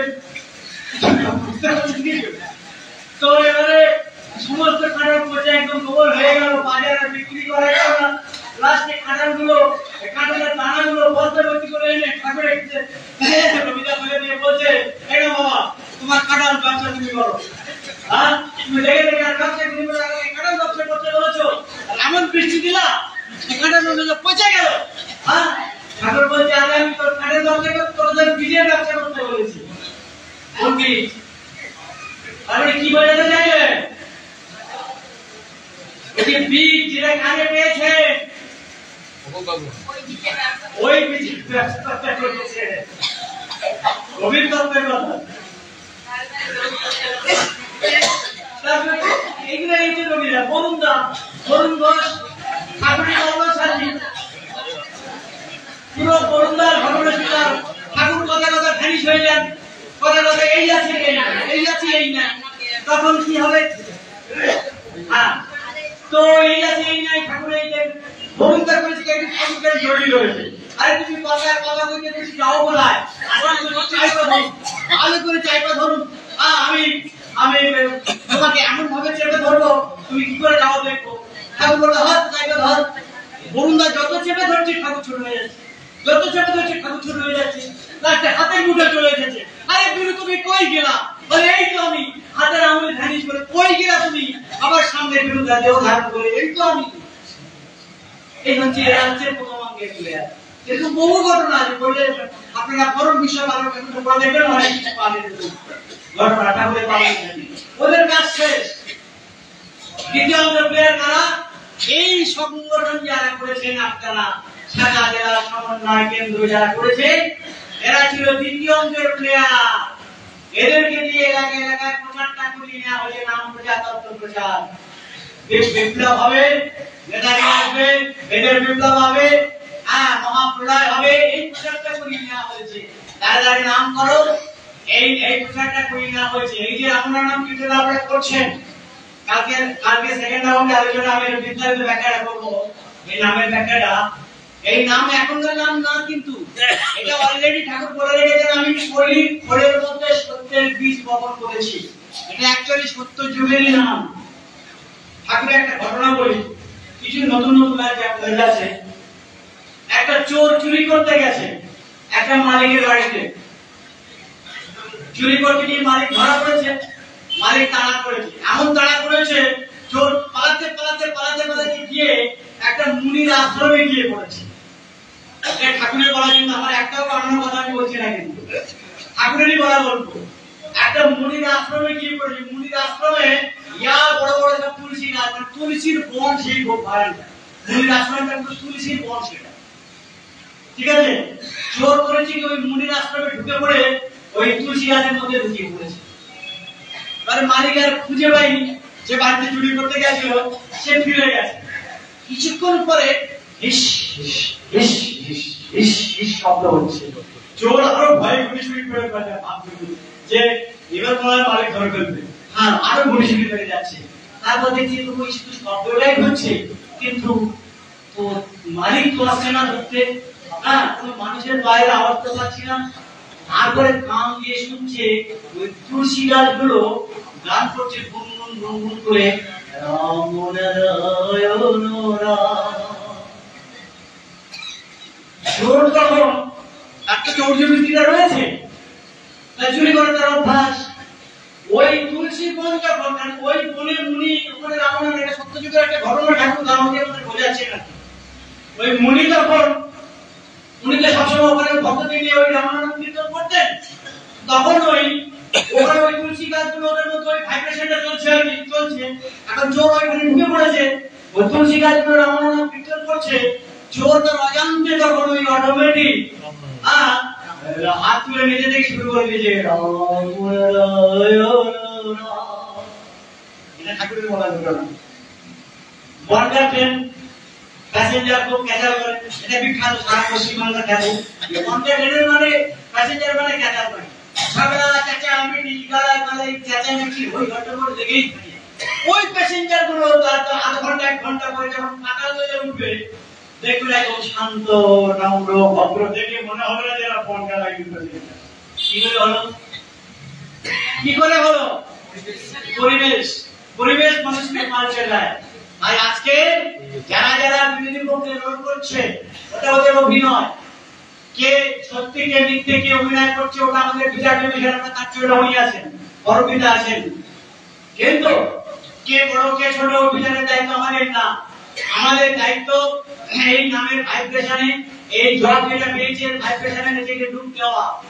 পরিবেশ পাল্টে দেবে যখন বেদের যুগ প্রতিষ্ঠা পাবে, যখন সত্যযুগ প্রতিষ্ঠা পাবে পুনরায়, তখন পুনঃপ্রতিষ্ঠার পরে পরিবেশ আমাদেরকে চেঞ্জ করে দেবে। আমাদের প্রতি মতভেদের একটা কারণ বলে, এটা ঠাকুরেরই বলা ক্লাস, খুব গভীরত্বের কথা।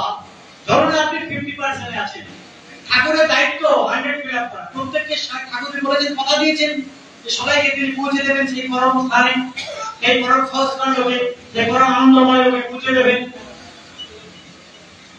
তো প্রত্যেক সন্তান, ধরুন আপনি 50-এ আছেন, ঠাকুরের কাছে গেছেন, একই কৃষ্ণমন্ত্র সবাই পেয়েছেন,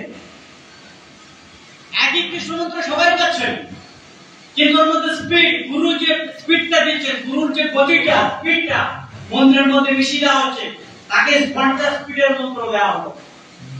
যে 60 আছে তাকে 40 ফুটের মন্ত্র দেওয়া হলো, এটা তত্ত্ব ঠাকুরের বড় ক্লাসের কথা বলছি। যে হয়তো 70 আছে তাকে 30 ফুটের একই কৃষ্ণ মন্ত্র সবাই করছে। আমি ডায়মন্ড কোথায় আসি করে প্রোগ্রাম করেছি, তারপরে প্রোগ্রাম শুনে এই তখন দমদমের একজন সফলদাস ছিলেন, ভালো গান করতে, তখন ঠাকুরকে নিমন্ত্রণ করেছে, বাবা তোমাকে যেতে হবে, তুমি যাবে তো? কবে দিকে? হ্যাঁ যাবো।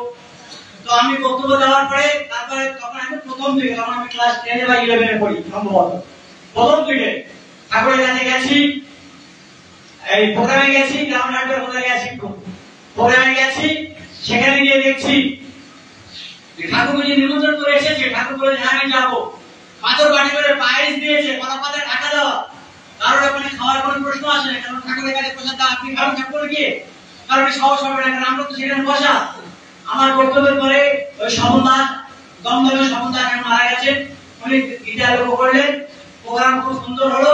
তারপরে প্রসাদ বিতরণের সময় দেখছে এত বড় পাথর বাটি, দেখছে 4টা আঙুল গাল দিয়ে তুলে পাথরে পায়েস তুলে খাওয়া। উনি ঠাকুর কথা দিয়েছেন যে আমি যাবো তোর অনুষ্ঠানে, ঠাকুর এসে পায়েস খেয়ে, এটা আমার নিজে চোখে দেখা। গ্রামের মানুষ কি ভিড়, যে আমরা কালকেই যাবো ঠাকুরের কাছে, প্রতিদিন আমাদেরকে নিয়ে চলুন। 30 জনকে, আমার পুরো মনে আছে 30 জনকে নিয়ে গেছিলাম ঠাকুরের কাছে, চুপচাপে ঠাকুরের কাছে নিয়ে গেলাম। তার মধ্যে 2 জনকে শিবের মন্ত্র দীক্ষা দেওয়া হচ্ছে, বাকি সব কৃষ্ণ মন্ত্র। কৃষ্ণ মন্ত্রের মধ্যে কারো রাধা কৃষ্ণ মন্ত্র, কারো কালী মন্ত্র, এর মধ্যে অনেক ব্যাপার আছে, সেটা তো আমি বলবো না, ঘরোয়া ক্লাসে যেদিন যাইবো সেদিন বলবো, এর মধ্যে অনেক ব্যাপার আছে।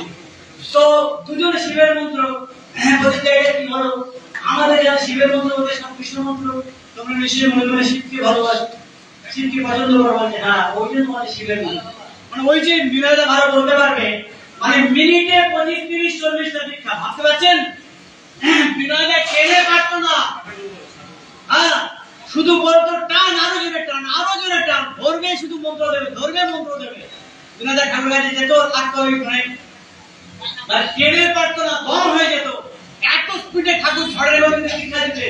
তার মধ্যে ঠাকুর ওই জেরক্স মেশিন তো তবু আসতে চলে, তার থেকে স্পিডের মধ্যে, তার মধ্যে কে শিবের ভক্ত, কে কালী ভক্ত, আমাদের সুন্দরবনের এক গুরু ভাই, কে প্লটে ভাই, ইসলামী ভাই, গাড়ি বাড়ি সব কেটে দিয়েছে, দাড়ি বাবু কিচ্ছু রাখেনি, একদম প্যান্ট শার্ট পরে আমার মধ্যে একদম পুরো একদম জেন্টেলম্যান হয়ে গেছে। দেখি ঠাকুর কি করে, ঠাকুরকে পরীক্ষা করবো, আমি তো মুসলমান, দেখি আমাকে ফলে কি করে, বুঝতে পারে কি করে। ঠাকুর কে গেছে, ঠাকুর কানটা ধরে ইসলামী গান দিয়ে দিয়েছে। আমার কাছে বলি এটা কি হলো, তুমি তো মুসলমান, ঠাকুরকে পরীক্ষা করতে গেছো, ঠাকুরের পরীক্ষা পাস করেছো তো?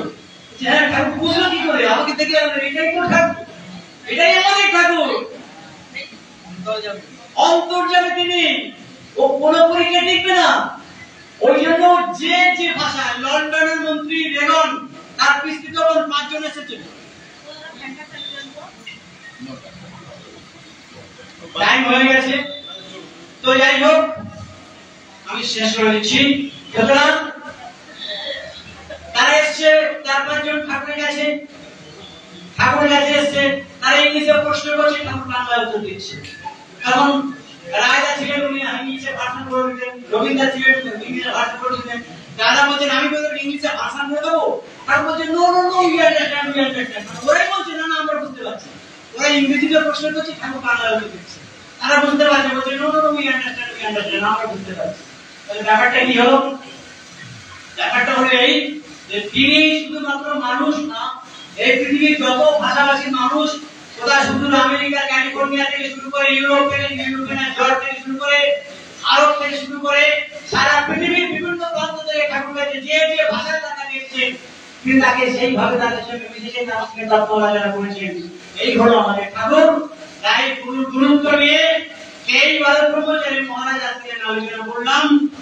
ঠাকুর সম্পর্কে আমার একটাই কথা শুরু করা, কালকে আত্মপ্রস্তুতি আমাদের কিভাবে হওয়া উচিত সে বিষয়ে আলোচনা করবো। নাম জপ কিভাবে করবো, কতটা তাড়াতাড়ি আমরা করলে আমাদের সহজ ভাবে আমরা এগিয়ে যেতে পারবো, সেই প্রসেস আমি কালকে আলোচনা করবো। যারা চলে যাবেন তারা অনেক সময় নষ্ট করে ফেলবেন। যাই হোক, এই অমূল্য আলোচনা আপনারা, ওই ঠাকুরের অমূল্য তত্ত্ব আপনারা মিস করবেন না, কারণ এই সুযোগ আমরা সবসময় পাই না। কষ্ট করে যখন এসেই পড়ে যাবে, অনুষ্ঠান শেষ করে যাবেন। এবং বিশেষ করে যত কিছু আমি এক এক করে প্রশ্ন করবো, আপনারা উত্তর দেন। ভাই হিসাবে ভাইয়ের কাছে ভাবি, যত কিছু ঝড় আসুক, যদি পুলিশ মিলিটারি বুকে বেরোনোর ধরে বলে যে বলে কর্মচারী শিষ্য কিনা, আপনারা স্বীকার করবেন? পুলিশ বলতে পারবেন তো যে আমি বলে শিষ্য? সমাজে হাত তুলে সবাই মিলে বলুন। যত বড় প্রতিবন্ধকতা করেন, ঠাকুর বলেছেন তোর ভাবের দিকে দুনিয়ার দিকে, সেই দিন আসছে বড় ভাবের দিকে দুনিয়ার দিকে। সুতরাং সেই পরীক্ষা দিতে হবে একদিন। আপনার আপনজন স্ত্রী পুত্র কন্যা বাবা মা সবাই মিলে বলবে তবু একবারের জন্য বলো আপনার বাড়ির শিষ্য নয়। দুর্গতি মানে আসতে পারে, এখন তোমাদের মাথায় আছে, ঠিক আছে? এখন তো পুলিশের হাতে বাঁচার জন্য বলে না না বাড়ির শিষ্য নয়, এই বুদ্ধি কেন না আসে? এখন বলে রেখেছে মুহূর্তের জন্য যদি দ্বন্দ্ব দ্বিধা দেখা দেয়, স্বীকার করবো না করবো না, তা হলেও আউট আমার ঘরানা থেকে।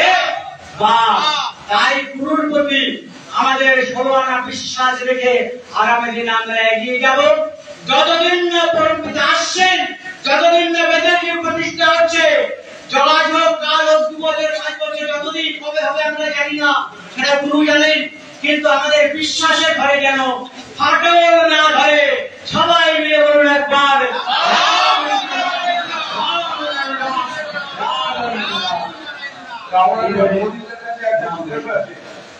কালকে যদি রাখা হয় তাহলে আপনি কি সেটা উত্তর দেবেন? যেমন শিক্ষকদের সঙ্গে আমরা যখন মানে আত্ম অনুশীলন শিবির করতাম, আমরা ছোট ছোট দেখা প্রশ্ন নিয়ে চিত্রদার আপনার মাধ্যমে চিত্রদার হাতে যেত, সেগুলো প্রশ্নের উত্তর দিত। আপনি কি কালকে 8 ঘন্টা কি সময় দেবেন? ভাই বোনদের বলবো, আর যদি প্রশ্ন কিছু থেকে থাকে লিখিত আকারে 11টার মধ্যে আমাদের কাছে দেবেন। প্রদীপদাকে আমরা একটা সময় দেবো 8 ঘন্টা বা 1 ঘন্টা। আপনাদের কিছু চিন্তা থাকলে সেটা মানে উত্তরটা নিয়ে যাবেন, মনে বিনা দ্বন্দ্ব দূর হয়ে যাবে। তাহলে কি হবে, আমরা যে অনুশীলন শিবিরে এসেছি সেখান থেকে আমরা সঠিক জিনিসটাকে নিয়ে যেতে পারবো। এটা প্রত্যেকে জানিয়ে রাখলাম। আমি আগামী দিনে এখন থেকে আগামী দিন বিকাল পর্যন্ত আমি অনুষ্ঠান সূচিটা আপনাদের জানিয়ে রাখি, সেই মতো আপনারা প্রস্তুত থাকবেন। রাত্রে 9টা থেকে 10টা, 1 ঘন্টা এখন